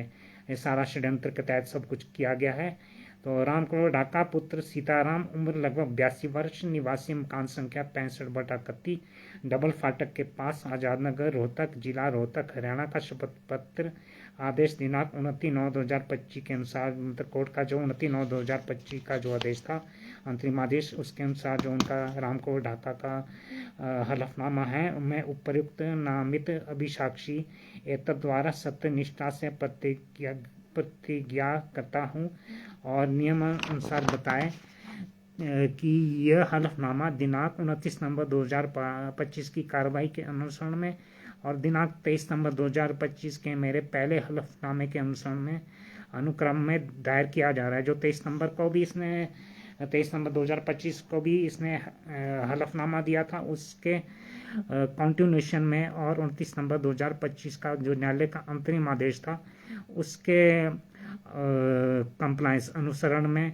जिसमें मैंने उसके कंप्लायंस में दी जा रहा है, जिसमें मैंने बिना शर्त हार्दिक पूर्वक, सद्भावना पूर्वक और ईमानदारी से हाथ जोड़कर माफ़ी मांगी थी। साथ भी ये वचन भी दिया था कि कभी भी मैं ऐसा कोई कार्य नहीं करूँगा जिसे अवमाननापूर्ण माना जा सके। ये पहला पॉइंट है। दूसरा, मुझे उन घटनाओं पर गहरा खेद है, जबकि अवमानना तो ये इसी ने करवाई थी, रामकुमार ढाका ने, राष्ट्रीय सेवा समिति का संचालक। दूसरा पॉइंट, मुझे उन घटनाओं पर गहरा खेद है जो वर्तमान माना याचिका का विषय है। तो इसे खेद भी है, पहले तो इसने षड्यंत्र रचा, अब खेद है। मैं इस माननीय न्यायालय विधि की गरिमा और समग्र न्यायिक व्यवस्था के प्रति अपना पूर्ण सम्मान दोहराता हूँ, जबकि सारा गैरकानूनी काम ये लोग करते हैं। नंबर 3, मैं अत्यंत विनम्रतापूर्वक निवेदन करता हूँ कि मेरा ऐसा कभी भी ऐसा कोई इरादा नहीं था कि मैं ऐसा व्यवहार करूं जिसे अपमानजनक या अवमाननापूर्ण माना जाए। मुझे इन दुर्भाग्यपूर्ण परिस्थितियों के लिए सचमुच पछतावा है। मतलब इसका कोई ऐसा इरादा नहीं था कि मैं ऐसा व्यवहार करूं जिसे अपमानजनक या अवमाननापूर्ण माना जाए, जबकि सब कुछ इसी ने करवाया और मुझे इन दुर्भाग्यपूर्ण परिस्थितियों के लिए सचमुच पछतावा है। अब ये झूठा मूठा पछतावा इस एफिडेविट में रामकुमार ढाका ने लिख दिया और मैं एक बार फिर बिना शर्त माफ़ी मांगता हूँ। ये तो जितनी मर्जी बार माफ़ी मांगते रहे, ये तो दोषी है ही है। नंबर 4, मैं इन कार्रवाइयों को जन्म देने वाली घटनाओं के लिए ईमानदारी से अपना वास्तविक पश्चाताप और खेद व्यक्त करता हूँ। वास्तविक पश्चाताप और खेद व्यक्त कर रहा है उन कार्रवाइयों को जन्म देने वाली घटनाओं के लिए, और हाथ जोड़कर माननीय न्यायालय के से क्षमा और क्षमा की प्रार्थना करता हूँ। मतलब ये भी हाथ जोड़ के क्षमा मांग रहा है और क्षमा की प्रार्थना कर रहा है। तो इसको तो क्षमा वैसे भी मांगनी चाहिए, तो सतगुरु संत रामपाल जी महाराज जी से जेल में जाकर सबको क्षमा मांगनी चाहिए कि वो क्षमा करे और उनको बाइज्जत जो है निर्दोष प्रूव करके उनको जेल से बाहर लाए, खुद ये जेल में जाएं, तब ताकि इनका ये जो धर्म के ऊपर धंधा इन्होंने भक्ति मार्ग पहन करके रखा है वो ख़त्म हो। और ये जो खाप पंचायत हरियाणा की मुहिम खाप पंचायत में 24 पंचायत में जो सतगुरु संत रामपाल जी महाराज जी को की मूर्ति बना के उनका पहले जो षड्यंत्र रच के सतगुरु संत रामपाल जी महाराज जी को 1999 से लेकर षड्यंत्र रच के जो है इस तरह से कष्ट दिलवाए, जेल में आज तक कष्ट दिलवा रहे हैं और खुद जो है 56 भोग खा रहे हैं और मौज मस्ती ऐश कर रहे हैं। उसके बाद फिर सतगुरु संत रामपाल जी महाराज जी की मूर्ति का जो है उस पे उसका सम्मान कर रहे हैं, स्मृति चिन्ह लगा रहे हैं। धनाना आश्रम में स्मृति चिन्ह लगा चुके हैं, जबकि स्मृति चिन्ह जो है कोई इस लोक से चला जाता है तब उसके बाद स्मृति चिन्ह लगता है। तो ये लोग तो संत रामपाल जी महाराज जी को जीते जी मार चुके हैं। तो पहले वही बात होगी, पहले द्रौपदी का चीरहरण करो, उसके बाद जो है उससे माफ़ी मांगो कि जब द्रौपदी ने भीष्म पितामह जी से मृत्युशैया में पूछा था कि आपको तो इतना अभी आप धर्म ज्ञान की शिक्षा दे रहे हो, उसमें आपका ये धर्म ज्ञान कहाँ चला गया था जब मेरा चीरहरण हो रहा था। तब उसने भीष्म पितामह ने बोला था मैंने मेरी बुद्धि जो है दुर्योधन का मलिनन खाकर मेरी बुद्धि भ्रष्ट होगी। तो इन जितने भी भक्त इन राष्ट्र समाज से समिति के साथ जुड़े हुए हैं इनका भी जो है पाप युक्त इनका भंडारे खा खा कर इनकी बुद्धि भी जो है भ्रष्ट हो चुकी है। और मैनेजमेंट के जो भी कृत्य हैं गुरु जी को दोगला बना ही देती है। ये तो बच्चन दास जी सही बोल रहे हैं, बच्चन दास जी को सत साहिब। 29 सितंबर 2025 नंबर 5 29 नवंबर 2025 को इस मामले माननीय न्यायालय के समक्ष होने वाली कार्रवाई के संदर्भ में मैं स्वयं को इस प्रतिष्ठित संस्था की दया और उदारता के अधीन रखता हूँ। उसने भी दया उदारता के अधीन रख दिया तथा किसी दंड या सजा का सम्मान करने के सामना करने के लिए तैयार हूँ। इसको तो दंड होना ही चाहिए था, इसको माफ़ी नहीं मिलनी चाहिए थी, जिसे ये माननीय न्यायालय उचित और उचित समझे। इसको कैसे छोड़ दिया न्यायालय ने। मैं विनम्रतापूर्वक क्षमा और दया की प्रार्थना करता हूँ क्योंकि मेरी आयु लगभग 82 वर्ष है। ये अपनी आयु का दुहाई दे रहा है, अब बूढ़ा हो गया, अपने पाप कर्म भोग रहा होगा जहाँ भी जिस भी हालत में होगा, या तो परमात्मा सदगुरु जाने। और मैंने कारावास और उसके बाद लंबित कानूनी कार्रवाई का सामना किया, तो ये भी कारावास में रहा है। उसके बाद लंबित कानूनी कार्रवाई का भी इसने सामना किया और इस अवधि में मुझे उसे भी आत्मचिंतन और सुधार का पर्याप्त अवसर दिया है, इसे भी आत्मचिंतन और सुधार का पर्याप्त अवसर मिला है। और उसका रिजल्ट ये है कि ये राष्ट्रीय समाज सेवा समिति के द्वारा जो षड्यंत्र रच रहे हैं ये आत्मचिंतन और सुधार का अवसर से इनको ये मिला है। तदनुसार मैंने क्षमा याचना हेतु अपने पूर्व और वर्तमान दोनों हलफनामों को पूरी ईमानदारी से प्रस्तुत किया है। मतलब दो हलफनामे इन्होंने अभी दिए हैं 2025 में, सितंबर अक्टूबर 2025 में, उसको पूरी ईमानदारी से प्रस्तुत किया है, जबकि उसमें ईमानदारी कुछ नहीं है रामकुमार ढाका की तरफ से। और नंबर 7, मैं उन घटनाओं की दुर्भाग्यपूर्ण और टालने योग्य प्रकृति को भी सम्मानपूर्वक स्वीकार करता हूँ, जबकि घटनाएं इसी ने करवाई जो माना याचिका का विषय है। मैं अत्यंत विनम्रतापूर्वक यह भी निवेदन करता हूँ कि वे घटनाएं मेरे नियंत्रण से बाहर थी। इसी के तो कंट्रोल से सब कुछ हो रहा था, इसके नियंत्रण से बाहर कैसे थी? फिर भी मैं उनके परिणामों की पूरी जिम्मेवारी लेता हूँ। वो तो खैर जिम्मेवार है ही, ले चाहे ना ले। इस मानने डालने से क्षमा याचना करता हूँ और पूरी निष्ठा से वचन देता हूँ कि भविष्य में ऐसी कोई घटना कभी नहीं घटेगी। जबकि ये लोग तो पूरी कोशिश करेंगे कि ऐसी कोई घटना, अगर संत रामपाल जी महाराज जी के बाहर आने की कोई भी स्थिति बनती है तो ये ऐसी घटनाएं कारित करने की तो पूरी कोशिश करेंगे, जो पहले भी कर चुके हैं। बरवाला कांड, करौंथा कांड, छुड़ानी कांड से लेके लगे हुए हैं 1999 से लेके। राष्ट्रीय स्तर पर दोगलों का पुतला दहन कार्य करना पड़ेगा, वो तो करना ही चाहिए। और बच्चन दास जी, मैं आपकी बात से बिल्कुल सहमत हूँ। यही कार्य तो अरविंद दास जी ने और रामचंद्र जी ने फरुखाबाद में करने के लिए इन्होंने प्रोग्राम बनाया है। तो वहाँ पर शशि भूषण जी बीच में आ जाते हैं कि भी ये अरविंद सिंह जी बोलते हैं फूंक दो, सत्व काशमों को फूंक दो, इनका जला दो। तो खुद के वहाँ पर क्या अरविंद जी के घर में राष्ट्रीय समाज सेवा समिति है, वहाँ पर जाके फूकोगे, या वहाँ पर जाके फूकोगे जहाँ पर जो है राष्ट्रीय समाज सेवा समिति और इनके जो आश्रम है सत्य को आश्रमों के। तो यही बात जो शशि भूषण जी अपने ऊपर लागू क्यों नहीं करते? तो तुमने सासाराम में क्यों फिर राष्ट्रीय अधिवेशन किया, जिसमें राष्ट्रीय अधिवेशन के नाम से कुछ एक पोस्टर तक नहीं लगाया? और 13 अगस्त 2025 या 13 जुलाई 2025 और 25 नवंबर 2025 के अपने लाइव में इसने खुद बोला था कि जो भी सासाराम में राष्ट्रीय अधिवेशन में आएंगे उनको जो है 10-10 पुस्तकें ज्ञानम श्रंथ का भी पुस्तक फ्री में दी जाएगी। और वहाँ पर जो है पुस्तक देना तो दूर, उसने पुस्तक दिखाई तक नहीं। और वहाँ मुट्ठी भर लोग इकट्ठे हुए थे। इसके ट्रस्ट से जुड़े जितने भी कार लोग थे, हरीश मुजफ्फरनगर वाला, उमेश ये शाहजहाँपुर वाला, कृष्णा दासी बुलंद शहर की, ये वीरेंद्र महतो झारखंड का, और ये फरुखाबाद के अजय वैद्य और जो भी हैं, और जो भी जुड़े हुए हैं इसके ट्रस्ट से, फर्जी ट्रस्ट से। तो हमने तो इसके साथ काम करके देखा है, शशि भूषण के साथ हमको काम करके एक्सपीरियंस हो गया किस तरह का कायर और डरपोक इंसान है। और परमात्मा सदगुरुदेव जी की दया से इसका असली चेहरा हमारे सामने इनका दिख गया। इसके ऊपर हम भी पहले अंधा विश्वास करते थे जब हम जानकारी नहीं, क्योंकि हम अंतर्यामी तो है नहीं। तो सदगुरु संत रामपाल जी महाराज जी ने जब इनके साथ काम करने का मौका दिया तो फिर जो है मुझे से इतने सबूत इकट्ठे करवाए, वो सारे इसको दिए, बाय पोस्ट भेजे, कई PDF बना के इसको मोबाइल पे भेजे, और बाय रजिस्टर्ड पार्सल से बड़े बड़े रजिस्टर्ड पार्सल भेजे। साथ में इसके पास जाकर खुद सबूतों का जखीरा दिया, और हर एक सबूत की 2-2 कॉपी, हर एक PDF की 2-2 फोटो कॉपी दी। और इससे जो है जब इससे बात हुई थी सासाराम में, ये पटेल धर्मशाला में, जब 30 अप्रैल 2023 को ज्ञानम सिद्धांत का पुस्तक लॉन्च हुई थी, उस टाइम जो इससे सामने RTS लिख के मैंने तैयार की थी, तब मैंने इससे बोला था कि तो आप पटिशन तैयार कर रख लीजिएगा, और जो DGP हिमाचल प्रदेश को जो ज्ञापन देना है उसको भी तैयार करके रखिएगा। जैसे कानूनी कार्रवाई आगे बढ़ेगी तो फिर जो है पटिशन तैयार करके रखिएगा।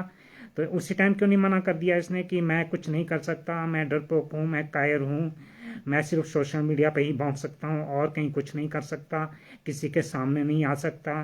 फरुखाबाद में भी किसी गेस्ट हाउस में इन सबको बुलाया गया था, ये शशि भूषण और इसके साथ जो भी लगे हुए हैं, तो वहाँ भी सामना करने के लिए नहीं आए जब रामचंद्र ने इनको इनवाइट किया था, जो भी रेस्ट हाउस का नाम है। और वहाँ पर फिर जहाँ भी साइन मारने के लिए आगे आने की बात आती है तो वहाँ पर जो है छिप जाता है, वहाँ सामने नहीं आता, और पहले किसको कोई जानकारी नहीं देता, गुप्त कार्रवाई करेगा, किस तरह की गुप्त कार्रवाई करेगा, इतने सालों तक सबूत जो है छुपा कर रखे। और अब समय गुजर गया हो तो वक्त वक्त की बात होती है, पुस्तक छपने का भी टाइम बाउंड था, तब वो भी टाइम बाउंड था, उसका भी इसको कोई महत्व पता नहीं था। पुस्तक भी परमात्मा ने सदगुरुदेव ने दया करके इसे लिखवा दी, वरना इसकी क्या औकात थी पुस्तक लिख लेने की। और अब पुस्तकें अपने घर में छुपा के बैठा है। अगर आज तक इसने कोई प्रोग्राम किए होते 10,000 पुस्तकें नहीं बांट पाया ये 2-2.5 साल में जो है 10,000 पुस्तकें नहीं बांट पाया। अब तक तो ख़त्म हो जानी चाहिए थी कब की पुस्तकें बांट के। और फिर जो है सदगुरु संत रामपाल जी महाराज ने दया करके हमारे रामचंद्र जी को ये दिखा दिया, और जो भी समझदार है उनको ये दिखा दिया है जिन्होंने एक साथ काम किया है कि ये दोगला झूठा इंसान है, ये कभी अच्छा कार्य कर ही नहीं कर सकता। और जो इसके साथ जुड़े हैं मूर्ख, और मूर्ख कहो चाहे भोले भक्त कहो या जो मर्जी कहो, या फिर चालाक दोगले भक्त कहो, जो इसके साथ जुड़े हुए हैं उससे क्वेश्चन नहीं करेंगे कि जब आपने 13 जुलाई 2025 या 13 अगस्त 2025 और 25 नवंबर 2025 के लाइव में बोला कि 10-10 पुस्तकें सभी भक्तों को दी जाएगी, तो वहाँ पर पुस्तकें दी क्यों नहीं? जो भक्त इतनी दूर से किराया खर्च करके आए थे, सिर्फ नरेंद्र जो फर्जी काकभूषण है उसका जो है वीडियो कॉन्फ्रेंसिंग से उसका संबोधन सुनाने के लिए बुलाया था वहाँ पर? क्या खुद सब जगह से अलग होना चाहता है, अपने आप सबसे अलग होना चाहता है, अपना पल्ला छुड़ाना चाहता है, और सोशल मीडिया में सिर्फ अपनी कुटिल चालों से वकीलों का ये होता ही है नेचर, सच को झूठ, झूठ को सच साबित करना। तो वहाँ पर जो है ये इस तरह से उनका सबका समय बर्बाद किया, किसको कोई पुस्तक नहीं दी। और पुस्तकें जब बारिश में भीग गई 4/9/2025 को, तो 5/10/2025 को, एक महीने बाद ये डाल रहा है सोशल मीडिया में स्टिकर बनाकर कि पुस्तक गिरी होगी, तो सब पुस्तकों को बांट दे। और जो भी भक्त हैं इससे मैक्सिमम जितनी पुस्तकें मंगा सकते हैं मंगाए, इसके पास पुस्तकें रखने का क्या फ़ायदा? ये वहाँ से मंगा के सदगुरु संत रामपाल जी महाराज जी की सेवा में लगे कम से कम। तो उसके बाद में फिर इसके बारे में और बात करेंगे। तो वे घटनाएं मेरे नियंत्रण से बाहर थी, जबकि राम कुंवर डाका के नियंत्रण में ही सारी घटनाएं थी, फिर भी मैं उनके परिणामों की पूरी जिम्मेवारी लेता हूँ। तो जिम्मेवार है ही इन सब परिणामों का। इस मान्य अदालत से क्षमा याचना करता हूँ और पूरी निष्ठा से वचन देता हूँ कि विश्व में ऐसी कोई घटना कभी नहीं घटेगी। जबकि यह जब भी सदगुरु संत रामपाल जी महाराज जी के पक्ष में कुछ होगा तो ये कुछ ना कुछ गड़बड़ जरूर करेंगे, और उनके बाहर आने की जब भी स्थिति बनेगी कोई ना कोई घटना, ये बरवाला कांड, करौंदा कांड, छुड़ानी कांड की तरह ये जो उससे बड़ा कांड कभी भी करवा सकते हैं। और तो फिर ये ऐसा, ये तो खैर जो मर्जी फर्जी झूठ मूठ लिख के देते, पहले एफिडेविट में जिसने लिख के था ये तो जेल से बाहर है, तो उसको क्या फर्क पड़ता है, जो मर्जी लिख के दे दे। फसाना तो इन्होंने सतगुरु संत रामपाल जी महाराज जी को है। और मैं अत्यंत आदरपूर्वक प्रार्थना करता हूँ कि वर्तमान कार्रवाई को विराम दिया जाए, तथा माननीय न्यायालय को आश्वस्त करता हूँ मतलब मानावाड़ा केस को ख़त्म करने के लिए ये प्रार्थना कर रहा है कोर्ट से। और माननीय न्यायालय को आश्वस्त करता हूँ कि मैं विनम्रतापूर्वक आपके समक्ष झुकता हूँ, वो तो जिसको झुकना ही पड़ेगा, तथा इस मामले के तथ्यों और परिस्थितियों के आधार पर न्यायालय द्वारा दिए गए किसी भी निर्णय का निष्ठापूर्वक पालन करूँगा। पर यह पालन किस चीज़ का नहीं करेंगे, सारे काम गैर कानूनी करेंगे। नंबर 9, उपरोक्त के मद्देनजर मैं आरोप स्वीकार करने के लिए तैयार हूँ। वो तो आरोप आपके ऊपर वैसे भी आपको स्वीकार करना चाहिए, तो आपने ही सब कुछ कारित करवाया था राम कुंवर डाका। और अपनी आयु और नंबर 2 जो 4 जैसे मेरे अच्छे आचरण और विशेष रूप से कथित घटनाओं के लिए मेरे सच्चे पश्चाताप को ध्यान में रखते हुए क्षमा याचना करता हूँ कि मैं स्पष्ट रूप से वचन देता हूँ कि विश्व में किसी भी परिस्थिति में ऐसा नहीं होगा, जबकि ऐसा जरूर करेंगे। और विधि के शासन माननीय उच्च न्यायालय निश्चित और उनके आदेशों और कार्यों का अत्यंत सम्मान किया जाएगा। पर ये जो है कभी अवहेलना कर सकते हैं, इनका तो कोई भरोसा है नहीं। और इस देश का एक नागरिक द्वारा अपेक्षित विधि के अनुसार उसका तत्काल पालन किया जाएगा, पर ये पालन कुछ नहीं करेंगे। ओम प्रकाश दास साहब, साक्षी राम कुंवर डाका, स्थान चंडीगढ़, दिनांक 7/2025 का ये हलफनामा है। और इसको आगे सत्यापन किया गया है कि सत्यापित किया जाता है कि अनुच्छेद 1 से 9 तक की विषय वस्तु मेरी जानकारी के अनुसार सत्य और सही है। मतलब 1 से 9 पॉइंट में जो राम कुंवर डाका ने जो लिखा है वो सारी जानकारी इसके अनुसार सत्य और सही है। ये तो इसको लिखना ही पड़ेगा, तो लिखना ही पड़ता है, एफिडेविट में वेरिफिकेशन देनी पड़ती है। इस शपथ पत्र का कोई भी भाग झूठा नहीं है और इसमें कोई भी महत्वपूर्ण जानकारी छिपाई नहीं गई है। तो ये तो जो मर्जी लिखते रहें। राम कुंवर डाका, अभिसाक्षी, स्थान चंडीगढ़, दिनांक 7/10/2025। तो ये राम कुंवर डाका ने भी उसी तरह हलफनामा है दिया हुआ जी, इस तरह से सदगुरु संत रामपाल जी महाराज जी की तरफ से हलफनामा। इसमें कोर्ट की जजमेंट में मेंशन किया गया है, एक पॉइंट इसमें कम है, कि वो तो हिरासत में है सतगुरु संत रामपाल जी महाराज, उस पॉइंट को छोड़ के बाकी सारे पॉइंट तो सेम है।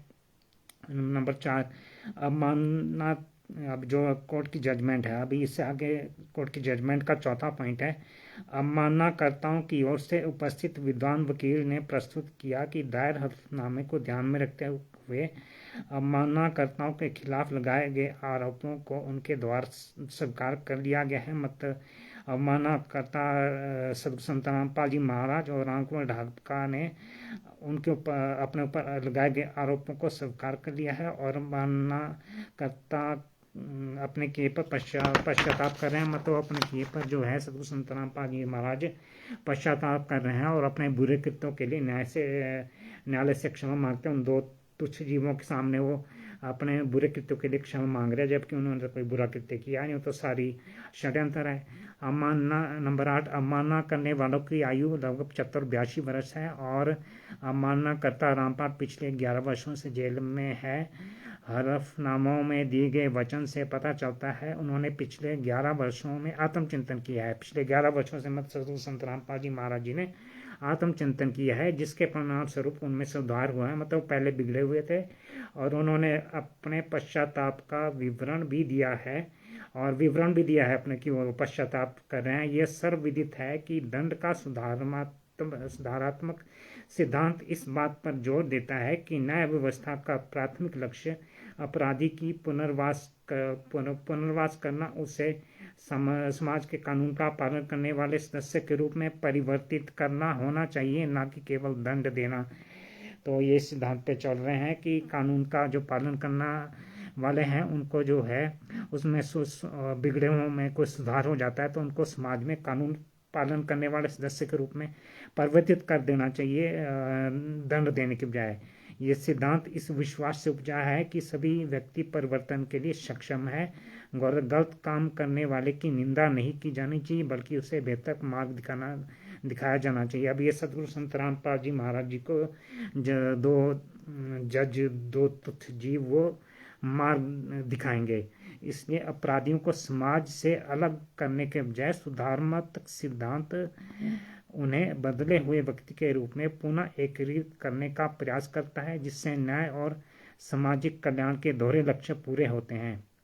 नंबर 6, उपरोक्त और समग्र परिस्थितियों को ध्यान में रखते हुए वर्तमान याचिकाओं को दोनों अवमानकर्ताओं को भविष्य में सावधान रहने की चेतावनी के साथ निपटाया जाता है। मतलब कोर्ट ने सतगुरु संत रामपाल जी महाराज और ये रामकुमार ढाका इन दोनों को भविष्य में सावधान रहने की चेतावनी के साथ इस अवमानना याचिका को निपटाया है कि भविष्य में आप लोग सावधान रहे, इस तरह की कार्रवाई, इस तरह के कार्य द्वारा ना करें। जबकि सतगुरु संत रामपाल जी महाराज जी के साथ तो षड्यंत्र रचा गया है, उन्होंने क्या गलत, उन्होंने तो कुछ गलत किया ही नहीं है, तो सारा कुछ रामकुमार ढाका का किया हुआ है, उसके साथ जरूर ये बात लागू हो जाती है। इसके अलावा नंबर 7, इसके अलावा यह दर्ज किया गया है कि अब से अवमाननाकर्ताओं के खिलाफ किसी भी कृत्य, भाषण, आरोप के संबंध में, किसी भी घटना के संबंध में, चाहे वह न्यायालय हो या अधीनस्थ न्यायालय, सख्त रुख अपनाया जाएगा, जिससे वर्तमान कार्रवाई को फिर से शुरू करना शामिल है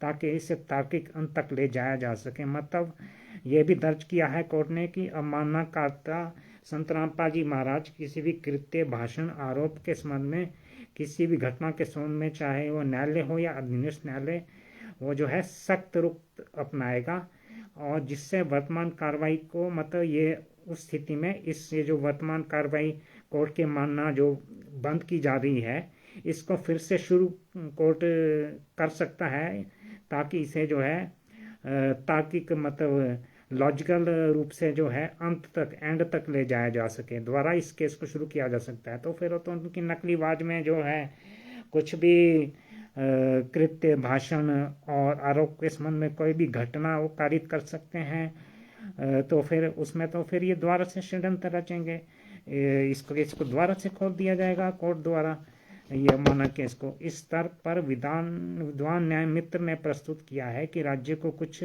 वित्तीय संपत्ति की हानि हुई है। जो न्यायालय के जो विद्वान न्याय मित्र हैं उन्होंने कोर्ट में प्रस्तुत किया कि राज्य को कुछ वित्तीय संपत्ति की हानि हुई है। जो 27 करोड़ का जो खर्चा बरवाड़ा कांड में सरकार का लगा था, जिसके कारण उचित आदेश पारित किया जाए। उसके ऊपर जो है पंजाब हरियाणा हाईकोर्ट उचित आदेश पारित किया जाए कि वो राशि कैसे रिकवर हो 27 करोड़ की। सतगुरु संत रामपाल जी महाराज जी के पास तो कुछ नहीं मिला, उनके नाम तक फुटी कौड़ी नहीं है। तो नंबर 9 पॉइंट में इस न्यायालय के संज्ञान में लाया गया है कि उक्त मुद्दे पर एक पूर्ण पीठ का गठन पहले से ही किया जा चुका है। मतलब ये जो 27 करोड़ का जो खर्चा हुआ था और इतने जो भी नुकसान हुआ था संपत्ति का, सरकारी संपत्ति का, और जो भी नुकसान हुआ था उसके लिए पहले ही एक फुल बेंच का, पूर्ण पीठ का पहले जो है गठन किया जा चुका है और वो इस पर विचार कर रही है। यदि पूर्ण पीठ द्वारा पारित आदेश के बाद कथित अवमाननाकर्ताओं के विरुद्ध कोई कार्रवाई शुरू की जानी है, उसके बाद अगर कोई कार्रवाई शुरू की जानी है जो फुल बेंच है उसके आदेश पारित करने के बाद, तो हरियाणा राज्य जो है उसके द्वारा उचित प्रक्रिया अपनाई जाएगी। मतलब हरियाणा सरकार, हरियाणा स्टेट उस पर उचित कार्रवाई प्रक्रिया अपनाएगा और उक्त प्रस्ताव पर प्राप्त उत्तर आपत्तियों पर विचार करके, उस पर जो है प्राप्त उत्तर और आपत्तियों पर विचार करके राज्य मतलब हरियाणा स्टेट उचित आदेश पारित करने के लिए स्वतंत्र है। कोई भी आदेश पारित कर सकता है। यदि अवमाननाकर्ता पारित किसी आदेश से व्यतीत है, अगर वो इसी किसी आदेश से सतगुरु संत रामपाल जी महाराज व्यतीत होंगे तो वे कानूनुसार अपने लिए उपलब्ध उचित उपाय का लाभ उठा सकते हैं। तो वो क्या लाभ उठाएंगे जब उनको जो है चारों तरफ से घेर के रखा है, उनके कोई दर्शन नहीं कर सकता, उनकी फ़ोटो बाहर नहीं आ सकती, उनका कुछ भी बाहर नहीं आ सकता, जेल में वो किस हाल में है, उनका सारा कुछ उनको तो चारों तरफ से पहरा लगा हुआ है, उनका कुछ भी बाहर किसी को कोई जानकारी नहीं है। सब कुछ षड्यंत्र है। ये राष्ट्रीय सेवा समिति का माया के लिए, सरकार का वोट बैंक के लिए, और न्यायपालिका के ये जज भी ये बिना पिछला रिकॉर्ड देखे ये डिसीजन दे रहे हैं, पिछला हलफनामा बिना देखे ये कैसे डिसाइड कर सकते हैं। तो इनके न्यायपालिका के ऊपर भी क्वेश्चन उठता है। उपरोक्त को ध्यान में रखते हुए वर्तमान कार्रवाई उपरोक्त टिप्पणियों के साथ समाप्त की जाती है। तो उपरोक्त को ध्यान में रखते हुए वर्तमान कार्रवाई जो है उपरोक्त टिप्पणियों के साथ समाप्त कर दी जाती है। विदा लेने से पूर्व श्रीमान द्वारा इस न्यायालय को प्रदान की गई सहायता एमिकस क्यूरी के रूप में जो विद्वान वरिष्ठ अधिवक्ता अनुपम गुप्ता और उनकी टीम है, उन्होंने जो न्यायालय को जो है विदा लेने से पूर्व जो न्यायालय को सहायता प्रदान की, उसकी बहुत न्यायालय ने सराहना की है। आदेश की फोटो कापी अन्य संबंधित पक्षों की फाइल पर रखी जाए। तो मतलब आदेश की जो फोटो कॉपी सभी संबंधित मामलों के फाइलों पर रखी जाती है। तो इस तरह कोर्ट का जो है रिकॉर्ड पूरी तरह अरेंज करके रखा जाता है। तो फिर सभी फाइलों का सारा रिकॉर्ड अरेंज करके रखा जाता है। तो 26/8/2014 का सतगुरु संत रामपाल जी महाराज जी का हलफनामा के ऊपर ये पंजाब हरियाणा हाईकोर्ट चंडीगढ़ ने इसके ऊपर क्यों नहीं विचार किया? ये हलफनामा कहाँ था? क्या उस फाइल में इनको दिखा नहीं, या वही मान लिया जो फिर अर्जुन सिंह शिवरौन वकील ने और चांद राठी वकील ने बोला? तो जज तो को जजमेंट में सारा कुछ मेंशन करना पड़ता है शुरू से लेकर एंड तक। वो तो उस हलफनामे को 27/8/2014 के आदेश में पंजाब हरियाणा हाईकोर्ट ने दर्ज किया है। तो उस आदेश का तो यहाँ पर कुछ उस हलफनामे का तो यहाँ पर कुछ मेंशन ही नहीं है। तो ये दिखाता है ये राष्ट्रीय सेवा समिति का वोट ये माया के लिए और सरकारें और ये राजनीतिक पार्टियों का वोट बैंक के लिए, और न्यायपालिका का भी जो है इसके ऊपर भी प्रश्न उठते हैं। इनका सारा कुछ गठजोड़ इतना मजबूत है कि ये सारा कुछ अपनी मर्जी से कोर्ट में जो मर्जी करें, कोई पूछने वाला नहीं है। न्याय हो चाहे अन्याय हो, कोई पूछने वाला नहीं है। हरसिमरन सिंह सेठी जज, विकासपुरी न्यायाधीश, 8 अक्टूबर 2025 का ये आदेश है। और क्या बोलना तक करना है या नहीं, ये आगे की जो भी कार्रवाई के लिए है या रिपोर्ट करने योग्य है या नहीं, तो ये कोर्ट की जजमेंट है। सारा कुछ जो है चक्रव्यूह, जिस तरह अभिमन्यु चक्रव्यूह में फंसाए गए थे, चक्रव्यूह से बाहर आने का उसको मार्ग पता नहीं था तो फिर वो अंदर फंसा रह गया। उस तरह ये चक्रव्यूह चारों तरफ से रच के और द्रौपदी की तरह चीरहरण करके सतगुरु संत रामपाल जी महाराज जी को अपमानित कर रहे हैं। तो और जो लोग इन राष्ट्रीय समाज सेवा समिति के चक्रव्यूह में फंसे हैं वो उन लोगों का, और राष्ट्रीय सेवा समिति का जब पाप का घड़ा बढ़ेगा तो एक ही बाण इनका विनाश करने के लिए काफ़ी होगा। तो इसके साथ जो है इन गुंडों को तो ठीक लगते हैं ये अरविंद सिंह जी, कि इनको तो जो है पकड़ के जो है इनको आश्रम को फूंक देना चाहिए। तो हमारा लिखने का मतलब ये थोड़ी होता है कि हम आश्रम को जाके खुद फूकेंगे, वो तो समाज में मैसेज जा रहा है तो सब इनके खिलाफ जागरूक हो रहे हैं। इसी बात को पकड़ के शशि भूषण जी जो है बोलने लग जाते हैं, जिसके बारे में पहले बोल चुका हूँ मैं आपको, कि अब ये जो है वहाँ पर फरुखाबाद में फूकेंगे या राष्ट्रीय समाज सेवा समिति के वहाँ जाके इनको फूकना चाहिए। तो फिर शशि भूषण जी भी सासाराम में पटेल धर्मशाला में क्या कर रहे थे, इनको भी वहाँ पर जाके धनाना आश्रम में जाके राष्ट्रीय अधिवेशन करना चाहिए था, वहाँ जाके अपने राष्ट्रीय अधिवेशन के पोस्टर लगाना चाहिए थे, वहाँ पर जाके ज्ञानम षड्यंत्र का पुस्तक वितरित करनी चाहिए थी। जो सोशल मीडिया पे ना बोले मतलब वो कायर, उसको कायर समझते हैं। जो चुपचाप बैठा है, एक ही लक्ष्य को प्राप्त करने के कई तरीके हो सकते हैं। मैं अपने तरीके से काम कर रहा हूँ, और मैं पहले भी सोशल मीडिया पे आता रहा, अगर मैं नहीं आया अभी बीच में तो इसका मतलब मैं कायर हो गया। शशि भूषण जी की इतनी संकीर्ण मानसिकता है, वो तो उनको तो मैं समझदार व्यक्ति समझता था। उनके साथ हमने और रामचंद्र ने काम किया, तभी तो हम जान पाए कि उनके अंदर कितना कायरतापन है, कितना दोगलापन है। सामने आके बात कर नहीं सकते और पीठ पीछे कुत्ते की तरह भौंकते रहो। वही बात हुई करनी तज कथनी कथे, अज्ञानी दिन रात कुकर जो भोंकत फिरे। सुनी सुनाई बात है। ज्ञानामृत षड्यंत्र का उस पुस्तक जो है ये भी सदगुरु संत रामपाल जी महाराज जी के दया से शशि भूषण जी लिख पाए, अदरवाइज उनके बस की बात नहीं थी कि वो लिख पाते। और ये जो मानवाड़ा केस की जजमेंट जो मैं आप लोगों को दिखा रहा हूँ, सतगुरु संत रामपाल जी महाराज जी की कृपा से दिखा पा रहा हूँ, नहीं तो मेरी क्या औकात कि मैं इस जजमेंट को निकालूं या इसको दिखा पाऊँ। वो तो सतगुरु संत रामपाल जी महाराज जी की दया होती है, करे करावे साइया सिर पर। वही बात है ना, सतगुरु किसी से भी जो है अपना काम करवा सकते हैं, सतगुरु भैंस से भी जो है मंत्र बुलवा सकते हैं। तो उसी तरह करे करावा साइया मन में लहर उठाए, दादू सिर पर मतलब महिमा जो अपने उसको दे जाते हैं शिष्य को, और खुद आप बगल हो जाए। तो फिर ये इनकी इतनी संकीर्ण मानसिकता है शशि भूषण जी की कि जो सोशल मीडिया में आके नहीं बोल रहा है तो फिर वो कायर हो गया, या जो चुपचाप शांत बैठा है तो वो कायर हो गया। तो इनकी गलतफहमी है। उनके एक एक प्रश्न का जो मुंह तोड़ जवाब दिया जाएगा, अगर कोई जवाब देने पे आ जाए तो। हम तो पहचान चुके हैं उनके साथ काम करके कि वो कितना काम करने के इच्छुक हैं, सदगुरु के प्रति कितना उनके अंदर वो है सदगुरु के प्रति कार्यों के प्रति, सदगुरु के प्रति कार्य करने के लिए उनके अंदर कितनी निष्ठा है। वो तो मैं और रामचंद्र जी जान गए हैं। सतगुरुदेव जी के दया से उनका दोगला चेहरा सामने उन्होंने दिखा दिया है। इन्होंने जो 3 साल से उनके पास सबूत जो भेजते रहे उस सबको बर्बाद कर दिया। एक कागज तक नहीं पढ़ा उन्होंने। इतना नीच काम तो जो है जगत का आदमी भी नहीं कर सकता, जगत का वकील भी नहीं कर सकता। अगर पहले बता देते, जब पहले उनसे बात हो गई थी ये सब कुछ रिकॉर्ड बनाने से पहले ही कि जो भी आरटीआई लगेंगे उसके बाद जो है आप कोर्ट के लिए पिटीशन और डीजीपी हिमाचल के लिए विज्ञापन लिख देना, तो उसी टाइम मना कर देते कि मेरे बस की बात नहीं, मैं नहीं कर सकता। तो मैं हिमाचल प्रदेश हाई कोर्ट में कोई वकीलों की कमी नहीं है, कोई वकील मैं कई वकीलों को जानता हूँ, क्रिमिनल लॉयर्स को जानता हूँ, कई एडवोकेट्स को जानता हूँ, सीनियर एडवोकेट्स हाई कोर्ट के। वो तो एक छोटे से सिविल कोर्ट सासाराम का वकील है शशि भूषण सिंह, तो मैं यहाँ पर वकील कर लेता, उसको फीस दे देता, या शशि भूषण को फीस देता। अगर उसको फीस चाहिए तो पहले मांगता। 3 साल गुजरने के बाद बता रहा है, जब टाइम लैप्स हो गया तो तब पहले क्यों नहीं बताया।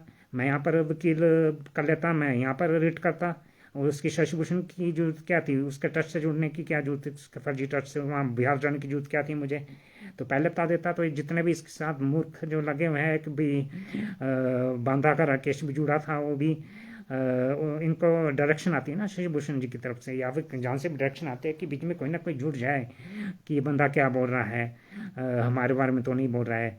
तो फिर बीच में थोड़ी देर के लिए जुड़ा था, उसके बाद हम भाग गया। और जब सदगुरु देव जी को पूरी दुनिया गालियां दे रही है तब इनको तकलीफ नहीं हुई। जब रामचंद्र ने कुत्ता गधा सुअर बोलना शुरू किया तब इनको तकलीफ होना शुरू होगी, तब अपनी ऊपर बात आई, तब ये महीने में 5-5 6-6 बार लाइव आए। और वैसे जो है इनको सदगुरु देव जी का काम याद नहीं रहता था, अपने कोर्ट के काम सारे याद रहेंगे, इनके पास मरने तक का टाइम नहीं है। और जब से वो जूता अभियान चालू हुआ तब से महीने में 6-6 बार लाइव आया, तब सब कुछ याद रहा। तब मेरा रिकॉर्ड भी याद आ गया जो इनको भेजी थी, वो तो भी इसने रिकॉर्ड दिखाया ही कहाँ है, वो तो रिकॉर्ड का मुद्दा बाद में आएगा। तो ये थी इसकी अमानक केस में संत रामपाल जी महाराज जी का माफ़ीनामा लगवाने का षड्यंत्र, और किस तरह से उनसे जो है उनसे माफ़ीनामा मंगवा के उनको दोषी उनसे दोष स्वीकार करवा, किस तरह से उनको दोषी बना दिया गया पूरी दुनिया के सामने। जब उन्होंने दोष स्वीकार कर दिया, माफ़ कर दिया कोर्ट ने, दोबारा भी केस खुल जाएगा, जब भी ये षड्यंत्र करेंगे दोबारा केस खोल देगा कोर्ट। और जब वो इस केस में दोषी प्रूव हो गए तो सारा भार तो उनके ऊपर आ गया। फिर तो राजद्रोह का जो केस है उसमें, और जो FIR नंबर 429 430 में जो 5 महिला 1 बच्चे की हत्या हुई, और FIR नंबर 428 राजद्रोह का जो केस चल रहा है उसमें, तो फिर तो उसमें भी दोषी हो गए कि प्रशासन के ऊपर आपने हमला करवाया, आपके काले कमांडो थे, राष्ट्रीय समाज समिति आपके, ये फर्जी लोग आपके थे। जबकि सुख संत रामपाल जी महाराज तो पहले मना कर चुके पूरे मीडिया के सामने, और ये सब तो काशम के गुंडे मुखिया है, कभी सामने नहीं आ सकते। ये चुपके महेंद्र भगोड़ा काल ब्रह्म की तरह काम करता है। और उसी तरह एक खाप पंचायत में जाके 24 पंचायतों द्वारा उनकी पत्थर की मूर्ति का सम्मान किया, उनको स्मृति चिन्ह लगाया। और शशिमोहन जी कुछ तो शर्म कर लो, आपको झूठ बोलते शर्म नहीं आती? आपने क्या क्या झूठ नहीं बोला है, हमारे को सब कुछ पता है। मुझे और रामचंद्र को आप बेवकूफ़ नहीं बना सकते, पीठ पीछे जितने मर्जी भौंकते रहो। आपको जब पहले बोल दिया गया था कि 3 साल पहले जब से हिमाचल प्रदेश में कार्रवाई शुरू की थी, कानून कार्रवाई, आपको सारे 2-2 कॉपी 2-2 सेट यहाँ से बाय पोस्ट पार्सल में आपको भेजता रहा, और यहाँ से जो है बाय पोस्ट पार्सल भेज के फिर आपके घर जाकर भी आपको सारे सबूत दिए, उसमें से आप लोग छांट देते थे। 3 साल में आपको टाइम नहीं लगा कि कागज पढ़ता है। इतना नीच काम तो एक जगत का वकील नहीं कर सकता। पहले मना कर देते कि मैं नहीं कर सकता, मेरे बस की बात नहीं है। तो मैं यहाँ पर हिमाचल प्रदेश हाई कोर्ट, मेरे कई क्रिमिनल लॉयर से जानने वाले कई वकील हैं, मैं उनसे बात करता है, मैं उनको लेता रिट दायर करने के लिए। फिर मेरे को आपके ट्रस्ट से और आपके पास आने की जरूरत क्या थी? आप पहले मना कर देते, या आपको फीस चाहिए थी तो आप पहले बोलते थे फीस लेके। और जो भक्तों को आपने बोला था कि 10-10 पुस्तकें शास्त्राम में, पटेल धर्मशाला में जो भी आएंगे उनको 10-10 पुस्तक ज्ञान का भी साथ देंगे, तो उनको पुस्तकें क्यों नहीं दी? वहाँ पर आप लोग बोलते हैं कि फरुखाबाद में आप लोग पुतला फूकने जा रहे, तो वहाँ पर जाके वो को राष्ट्रीय समाज सेवा समिति और सप्तकाश्रम के पास, तो वही काम तो आप भी कर सकते हैं, फिर दूसरों क्यों बोल रहे हैं? आप भी तो वहाँ जाके करो अपना अधिवेशन, जो भी आप राष्ट्रीय अधिवेशन कर रहे हैं सप्तकाश्रम में जाके और राष्ट्रीय समाज सेवा समिति के सामने जाके। जो सोशल मीडिया पे ना बोले तो वो मतलब कायर हो गया, वो शांति से अपना काम कर रहा है। काम करने के कई तरीके होते हैं, अपना रिटर्न वर्क कर रहा है, कुछ भी कर रहा है। बीच में अगर सोशल मीडिया में नहीं आया, मैं तो पहले से आता आ रहा हूँ, बीच में अगर नहीं आया सोशल मीडिया पे तो इसका मतलब मैं कायर हो गया। तो आपकी इतनी संकीर्ण मार्च, आपका तो पद इतना ऊंचा था कि आप तो राष्ट्रीय अध्यक्ष थे सत Sahib charitable human welfare trust के, और साथ में सासाराम कोर्ट के वकील थे। तो आपको तो अपने पद की गरिमा रख के जो है, आपको अपने पद की गरिमा आपके अपने हाथ में थी, आपने कोई कार्य नहीं किया, तो फिर हम आपका सम्मान करने के लिए नहीं बैठे हैं। जब आपको गुरु के लिए टाइम नहीं है तो हम तो क्वेश्चन करेंगे। अब क्वेश्चन करना हमारा काम है, तो अगर आप अपने पद की गरिमा नहीं संभाल सकते तो फिर हमारा काम भी नहीं है फिर हम आपका सम्मान करें। तो सुधरने का कार्य आप कीजिए, दूसरों को राय मत दीजिए, पहले अपने अंदर झांकिए। आप कितना बोझ हो, झूठों का बोझ देख, खुलेआम सरेआम झूठ बोलते हो, सबको जो है अपनी कुटिल चालों से दोगलापन। और उसमें तो आपने ये भी बोल दिया था कि मुझसे आप क्षमा मांग रहे थे कि अगर आपको खेद है कि अगर मैं अपना वो ना पूरा कर पाया वादा 20 अगस्त 25 का, तो फिर मुझे उसके बाद फिर आपने बोला हम कोई समय सीमा तो नहीं लेते हैं, समय की पाबंदी नहीं लेते हैं। तो आपको पहले बता देना चाहिए था ट्रस्ट में जिस टाइम जोड़ा था मुझे, समय सीमा नहीं लेते हैं। तो मैं तो समय सीमा के हिसाब से काम करता हूँ, समय की कीमत समझता हूँ, अपने गुरु की समय की कीमत समझता हूँ, और उनके समय की कीमत फिर मैं यहाँ पर हिमाचल प्रदेश हाईकोर्ट में किसी और को कर लेता। तो फिर जो क्यों आपने फिर 20 तारीख के बाद भी अपना वादा नहीं निभाया, क्योंकि आप समय की सीमा का वो लेते हैं, तब आपको याद ही नहीं रहता था, अब आपको याद दिलाना पड़ता था। अब आपको बिना याद दिलाए सब कुछ याद रहता है। तो जो सोशल मीडिया पे अगर आके नहीं बोल रहा है, वो अपना काम रिटर्न वर्क कुछ कर रहा है, तो उसका मतलब ये तो कि वो आप कि वो कायर हो गया, या फिर जो आपके सवालों का जवाब नहीं दे। हम आपके सवालों का जवाब नहीं, आपने अपने पद की गरिमा खुद गिराई है। कुछ अपनी पद की गरिमा को थोड़ा ऊपर उठाओ, अपने संगीत मानसिकता को थोड़ा ऊपर उठाओ, और हर बात पे इस बात को ना बोलो कि हम जो है इसका वीडियो शेयर ना करो या उसका शेयर ना करो। हम आपस में साधु संत रामपाल जी महाराज जी के ज्ञान आधार से जुड़े हैं, कोई किसी के पीछे लग के नहीं जुड़े हैं। जिस तरह आपसे अलग हुए तो हम आपके पीछे नहीं जुड़े हुए थे, अपने ज्ञान आधार से जुड़े हुए थे। शशिभूषण जी अपने ज्ञान आधार से जुड़े हुए थे, सदगुरु संत रामपाल जी महाराज जी के ज्ञान आधार से जुड़े हुए। रामचंद्र ने कभी नहीं बोला कि आप मेरे पीछे लगिए, या फिर मैंने किसको बोला हो, या कोई और किसी के पीछे लग रहा हो। कोई कभी गलत करेगा तो फिर रामचंद्र उसका विरोध करेगा, हम भी रामचंद्र का विरोध करेंगे, अरविंद का भी विरोध करेंगे, सबका विरोध करेंगे जो सदगुरु संत रामपाल जी महाराज जी के ज्ञान अनुसार गलत है। तो वो ताकत हमारे पास है, आपके अंदर ताकत नहीं है। आप सिर्फ सोशल मीडिया में भोग सकते हैं, सामने आने की आपके औकात नहीं है, काम आप कुछ कर नहीं सकते। आपने क्यों नहीं वहाँ पर बिहार में किसी नाम दीक्षा केंद्र के खिलाफ कार्रवाई की? क्यों आपने कहीं कोई विज्ञापन नहीं दिया? तो ये तो आप लाइव में जुड़ गए, अदरवाइज तो मुझे बोलने की जरूरत ही नहीं थी। तो मेरे पास तो पूरी ताकत थी, पर तुमने पहले क्यों नहीं बताया कि मैं कुछ नहीं कर सकता? अगर मुझे पहले पता होता तब तो मैं तुम्हारे पास आता ही नहीं। मैं तो यहीं पर हाई कोर्ट में करता, जो कुछ कार्रवाई करता अपने उसकी सारी कार्रवाई तो मैं दिखाऊंगा। जो भी आपने हिमाचल प्रदेश के कागज जो है भाना मार्केट डाल दिए, वो सारी कार्रवाई मैं दिखाऊंगा। और सतगुरुदेव की दया से मैं बोल रहा हूँ। अदरवाइज मेरी औकात, आपकी भी औकात नहीं है कि आप ज्ञानम षड्यंत्र का पुस्तक लिखते हैं। वो तो सदगुरु संत रामपाल जी महाराज जी की दया है। और आप उन पुस्तकों को अगर कोशिश की होती तो कब की बंट गई होती। अपने जो पावर्स थी उनको अपने ट्रस्ट के सदस्यों को डेलीगेट कीजिए। सारा काम खुद ही क्यों करते हो? औरों को सौंपिए, वो करेंगे काम। सारे काम खुद ही करोगे तो आपसे ऊपर बोझ बढ़ता ही जाएगा, फिर आप कहाँ से कर पाओगे? खैर, आपसे ज़्यादा बोलने की जरूरत मुझे नहीं है, क्योंकि समझदार संकेत ही काफ़ी होता है। आप अपने पद की गरिमा चैरिटेबल ट्रस्ट के राष्ट्रीय अध्यक्ष और प्रबंध न्यासी और वकील की गरिमा को आप बनाए रखिए। इस तरह बातें बनाने से कुछ नहीं होगा। पद की गरिमा आपके हाथ में है, उसे आप किस तरह बना के रखते हैं, ये उस तरह से आपका सम्मान होगा। अगर आप पद की गरिमा नहीं बना सकते तो हम तो आपसे सवाल करने के लिए खड़े हैं। हम जो है फिर पद की गरिमा का सम्मान नहीं करेंगे, हम तो सवाल करेंगे कि आपने काम क्यों नहीं किया। तो फिर ये आपने तो इसमें अपने जो आपने 5 अक्टूबर 2025 को जो उसमें अपने YouTube के 14 मिनट 23 सेकंड के वीडियो में डाला था कि सदगुरु संत रामपाल जी महाराज जी ने कोर्ट की माना के केस में जो है राष्ट्रीय समाज सेवा समिति के घुटने टिकवा दिए। तो उस टाइम आप भी नहीं जान पाए कि राष्ट्रीय समाज समिति के घुटने ही नहीं टिके। ये तो जो घुटने तो राष्ट्रीय समाज समिति ने सदगुरु संत रामपाल जी महाराज जी से माफीनामा मंगवा दिया, उनके घुटने टिकवा दिए। और उसके बाद फिर 13 तारीख को आप अपना फेसबुक का वीडियो यूट्यूब में अपलोड कर रहे हैं। उसको क्यों अपलोड कर रहे हैं? जब आपके पास कोर्ट की जजमेंट आ चुकी है तो उसको अपलोड करने की क्या जरूरत है? उसमें तो आप वही बोल रहे हैं कि कोर्ट की जजमेंट जब आएगी तब सबको बताया जाएगा। तो कोर्ट की जजमेंट तो आपके पास आ चुकी है ना, तो उस वीडियो को डालने का क्या औचित्य था? और 12 तारीख का जो आपका फेसबुक का लाइव था उसमें भी जो है आपने इसके बारे में, कोर्ट की जजमेंट के बारे में अभी तक तो किसको कुछ नहीं बताया। तो सदगुरु संत रामपाल जी की महाराज की दया है मेरे ऊपर जो मैं कोर्ट की जजमेंट बता रहा हूँ, अदरवाइज मेरी कोई औकात नहीं है। तो आपके ऊपर भी सदगुरु संत रामपाल जी की महाराज जी की दया ही है जो आपने जो भी काम किया, पर उसके बाद आगे आप काम को नहीं बढ़ा सके। तो ये सब बातें हैं। तो समझदार के लिए संकेत ही काफ़ी होता है। ये फालतू बहस करके कुछ हासिल होने वाला नहीं है। तो ये जो भी जिसके अंदर जितनी क्षमता है वो अपने हिसाब से सतगुरु संत रामपाल जी महाराज जी के लिए कार्य कर रहा है।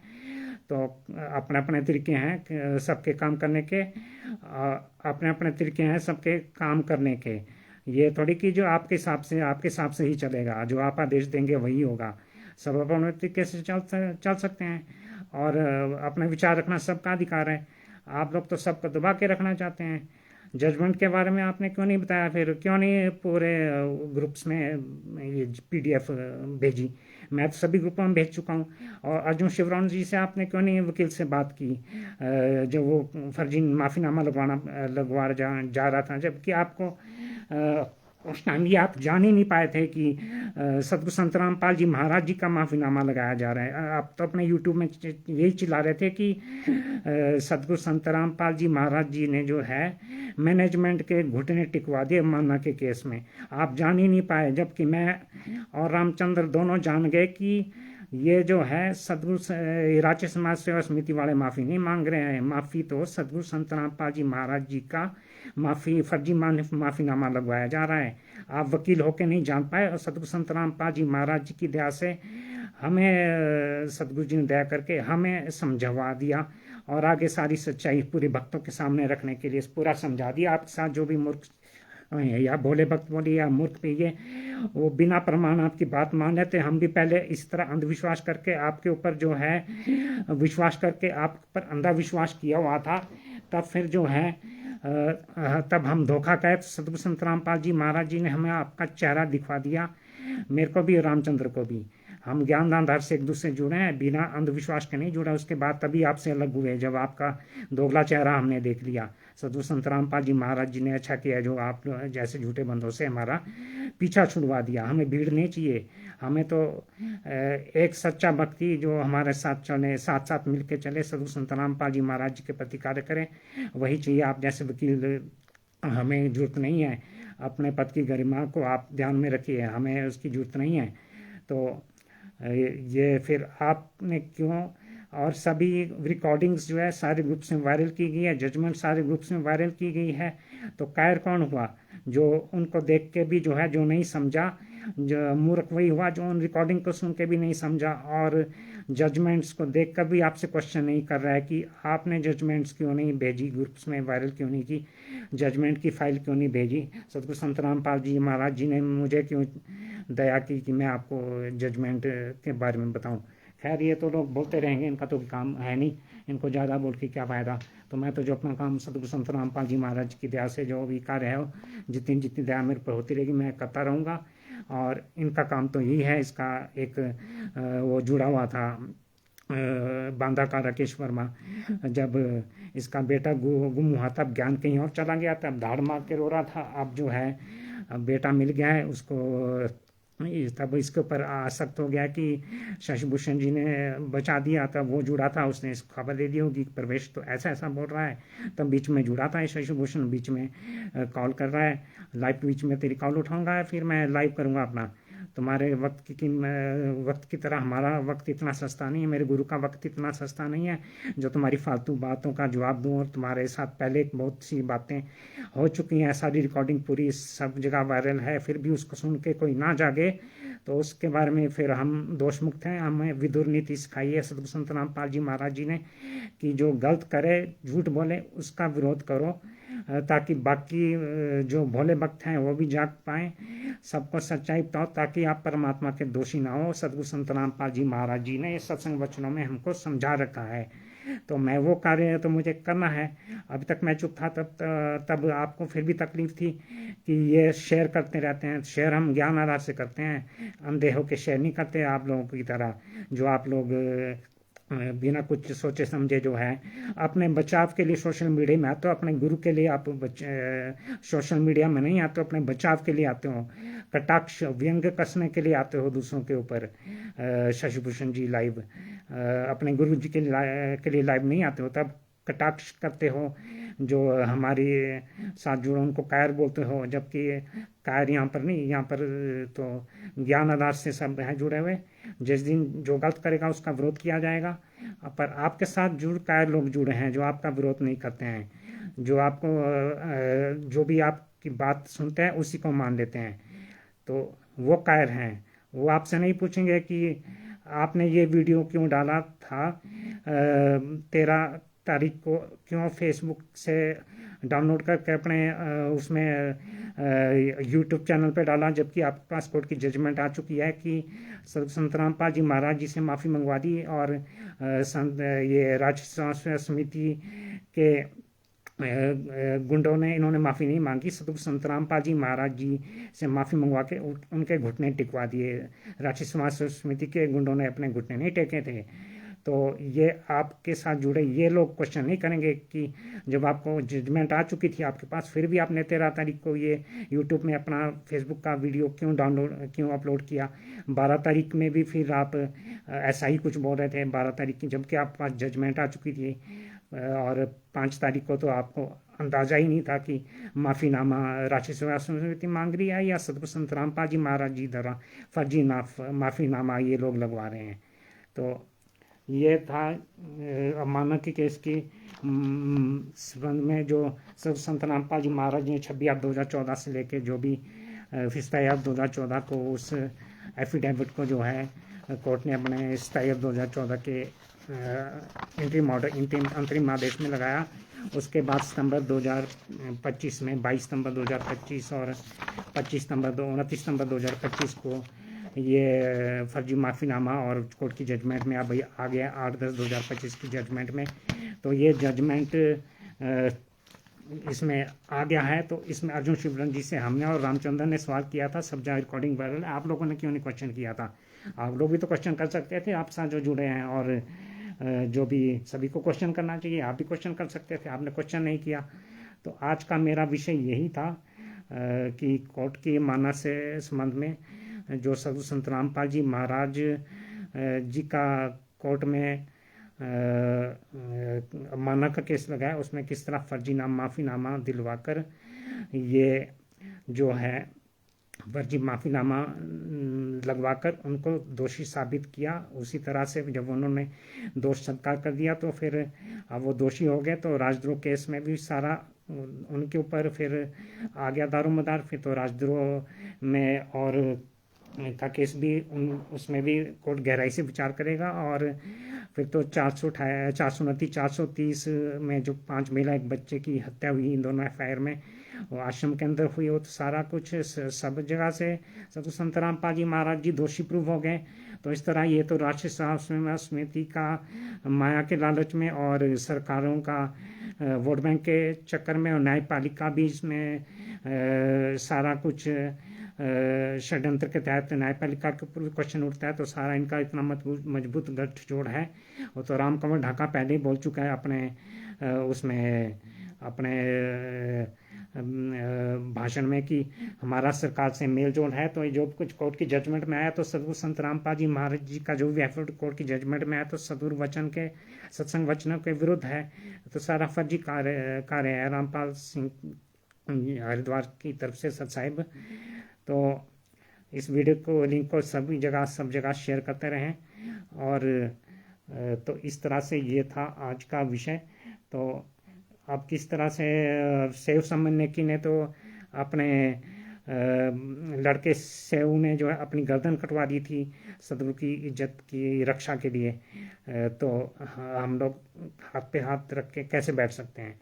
हम सोशल मीडिया में आके साबित करना ही होगा कि ये सब फर्जी कारनामा है और पूरी दुनिया को जगाना होगा, ताकि ये जितने भी है राष्ट्रीय समाज सेवा समिति, सरकारें, न्यायपालिका, इनको जो है सबके सामने झूठा प्रूव करके और इनको जो है जैसे नेपाल में आंदोलन हुआ वैसा आंदोलन यहाँ भी उस तरह का प्रारूप ले, ताकि सतगुरु संत रामपाल जी महाराज हमारे पर दया करके वो बरी होके बाहर आए।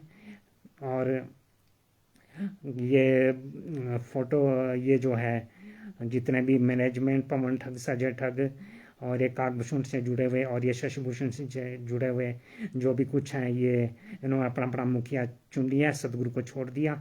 तो इनका सबका प्रमाण सहित पूरी दुनिया में विदुर नीति के तहत विदुर का सत्संग संत रामपाल जी महाराज जी ने इसलिए सुनाया था कि इनका विरोध करो झूठ और गलत करने वालों का, ताकि बाकी भी पूरी दुनिया जागे। तो फिर जो है इस तरह से हमें तो इनके खिलाफ बोलना ही है सदगुरु वचन के अनुसार, विदुर जी की तरह। तो इस तरह से जो है ये केस था, और इस तरह के झूठा इनको साबित कर दिया, और जिंदा गुरु जेल में बैठा है, और फर्जी जो है पत्थर की मूर्ति बनाकर जो है वहाँ पर महम 24 खा पंचायतों द्वारा इनका महेंद्र भगोड़ा इनका जो भाई सदुर का जगत रूप में, जगत के नाते छोटा सगा भाई, उनके कुपुत्र मनोज वीरेंद्र, उनकी बेटी मंजू, किस तरह से वहाँ पर जो है उनको पगड़ी पहना रहे हैं बुद्ध को, सदगुरु रामपाल जी महाराज जी के बुद्ध को, और स्मृति चिन्ह भेंट करवा रहे हैं, और स्मृति चिन्ह धनानाश्रम में लगा भी चुके हैं, जो उनको ये पता नहीं कि स्मृति चिन्ह उसका लगाया जाता है जो इस धरती को छोड़ के चला जाता है।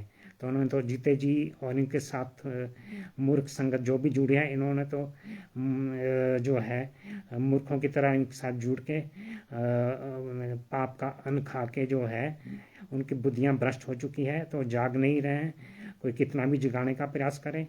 तो इस तरह से इन्होंने जीते जी सदगुरु को जो है मार दिया है। सम्मान के भूखे तो वो है नहीं, तुम्हारे तुच्छ जीव के सम्मान के भूखे नहीं है, वो तो योगी हैं, उनको मान सम्मान से क्या लेना, सम्मान करना है तो उनको बाइज्जत बरी करवा के बाहर लाओ, तब उनकी शरण ग्रहण करो दंडवत प्रणाम करके, वो उनका असली सम्मान, और उनके सत्संग वचन सदगुरु वचन के आधार पर चलो, वो उनका सच्चा सम्मान होगा। तो बाकी आगे जो भी है, कल का मेरा जो विषय है, कल इसी समय 8:30 बजे मेरा विषय होगा हिमाचल प्रदेश में जो कानूनी कार्रवाई की गई है उसके संबंध में, जो भी रिकॉर्ड शशि भूषण सिंह जी ने जो दिखाया फर्जी बहाना मार के, कुछ कागज नहीं पड़ा, उसके बारे में मैं खुलासा करूंगा। सारा रिकॉर्ड यहाँ पर आपके सामने जो भी है वो दिखाने की कोशिश करूंगा। जो भी मतलब दिखाऊंगा तो क्या मतलब, इतना तो दिखाने में तो बहुत टाइम लग जाएगा, पर आपको समझदार संकेत ही काफ़ी होता है। मैं आपको थोड़ा थोड़ा उसके बारे में सब कुछ बता दूंगा, उसके बाद सारा कुछ रिकॉर्ड दिखा दूंगा। और इस विषय पर हिमाचल प्रदेश में कानूनी कार्रवाई कल का विषय है। तो अरविंद सिंह राजपूत जी से, अरविंद दास जी से प्रार्थना है कि आप जो है सुबह स्टिकर डाल दीजिएगा। उसके बारे में मुझे तैयारी करने की कोई जरूरत नहीं, सब कुछ मेरे माइंड में फीड है, पहले से सब कुछ मेरे अंदर फीड है सदगुरु संत रामपाल जी महाराज जी की दया से। तो वो सारा कुछ मैं इस विषय पे कल आके लाइव बोलूँगा 8:30 बजे। इस बार में आप स्टिकर बना के और डेट जरूर डाल दीजिएगा, कल 15/10/2025 को रात को 8:30 बजे। तो ये जरूर डेट डाल दीजिएगा और ये स्टिकर बना के डाल दीजिएगा सोशल मीडिया में। तो कल इस विषय पे आके लाइव बोलूँगा। तो इन्हीं शब्दों के साथ में इस शशि भूषण सिंह जी से, बिहार के जो ये वकील हैं सासाराम कोर्ट के, इनसे ज्ञान अमृत षड्यंत्र का पुस्तक मंगा के अवश्य पढ़िए। ये सतगुरु संत रामपाल जी महाराज जी की दया से पुस्तक लिखी गई है। इसमें इनके जितने भी केस हैं, FIR नंबर 426 सरकारी कार्य में बाधा डालना, FIR नंबर 427 बंधक बनाने केस, FIR नंबर 429 4 महिला एक बच्चे की हत्या, FIR नंबर 430 एक महिला की हत्या, FIR नंबर 443 आवश्यक ये आवश्यक 7 इसी एक्ट के तहत आवश्यक वस्तु अधिनियम 7 इसी एक्ट के तहत आवश्यकता से अधिक गैस सिलेंडर बरामद करना पाया जाना। और FIR नंबर 428 राजद्रोह का केस 30 अप्रैल 2023 तक 8 से 8.5 महीने में जब तक ये पुस्तक लिखी गई है तब तक जो है इसके तब तक इसमें तब तक का विवरण FIR नंबर 428 का भी दिया गया है। तो उसके बाद वो राजद्रोह केस तो अभी तक चला हुआ है, और अब मानवाड़ा केस का तो आपको बता दिया। तो इस विषय में अरविंद दास जी से प्रार्थना है कि आप एक स्टिकर बना के डाल दीजिएगा। तैयारी मेरी पहले से ही है, और पुतला आप जरूर फूकिए वहाँ पर फरुखाबाद में। ये तो भौंकते रहेंगे कुत्ते, सोशल मीडिया पे आके विरोध करते रहेंगे, आप अपना काम करते रहिए। और तो इन शब्दों के साथ मैं आज के लाइव को यहीं पर ख़त्म करता हूँ। तो हम सभी बंदी छोड़ सदगुरु संत रामपाल जी महाराज जी का जयकारा लगाते हैं। बंदी छोड़ सदगुरु संत रामपाल जी महाराज जी की जय हो। सभी भक्त और भक्त लोगों को सत साहिब और जगत के लोगों को राम राम। आहिर चंद आहिर जी को सत साहिब, सभी को सत साहिब, जिनको मैं देख नहीं पाया उनको भी सत साहिब और राम राम। सभी को सत जय हो। बंदी छोड़ सदगुरु संत रामपाल जी महाराज जी की जय हो। सत साहिब।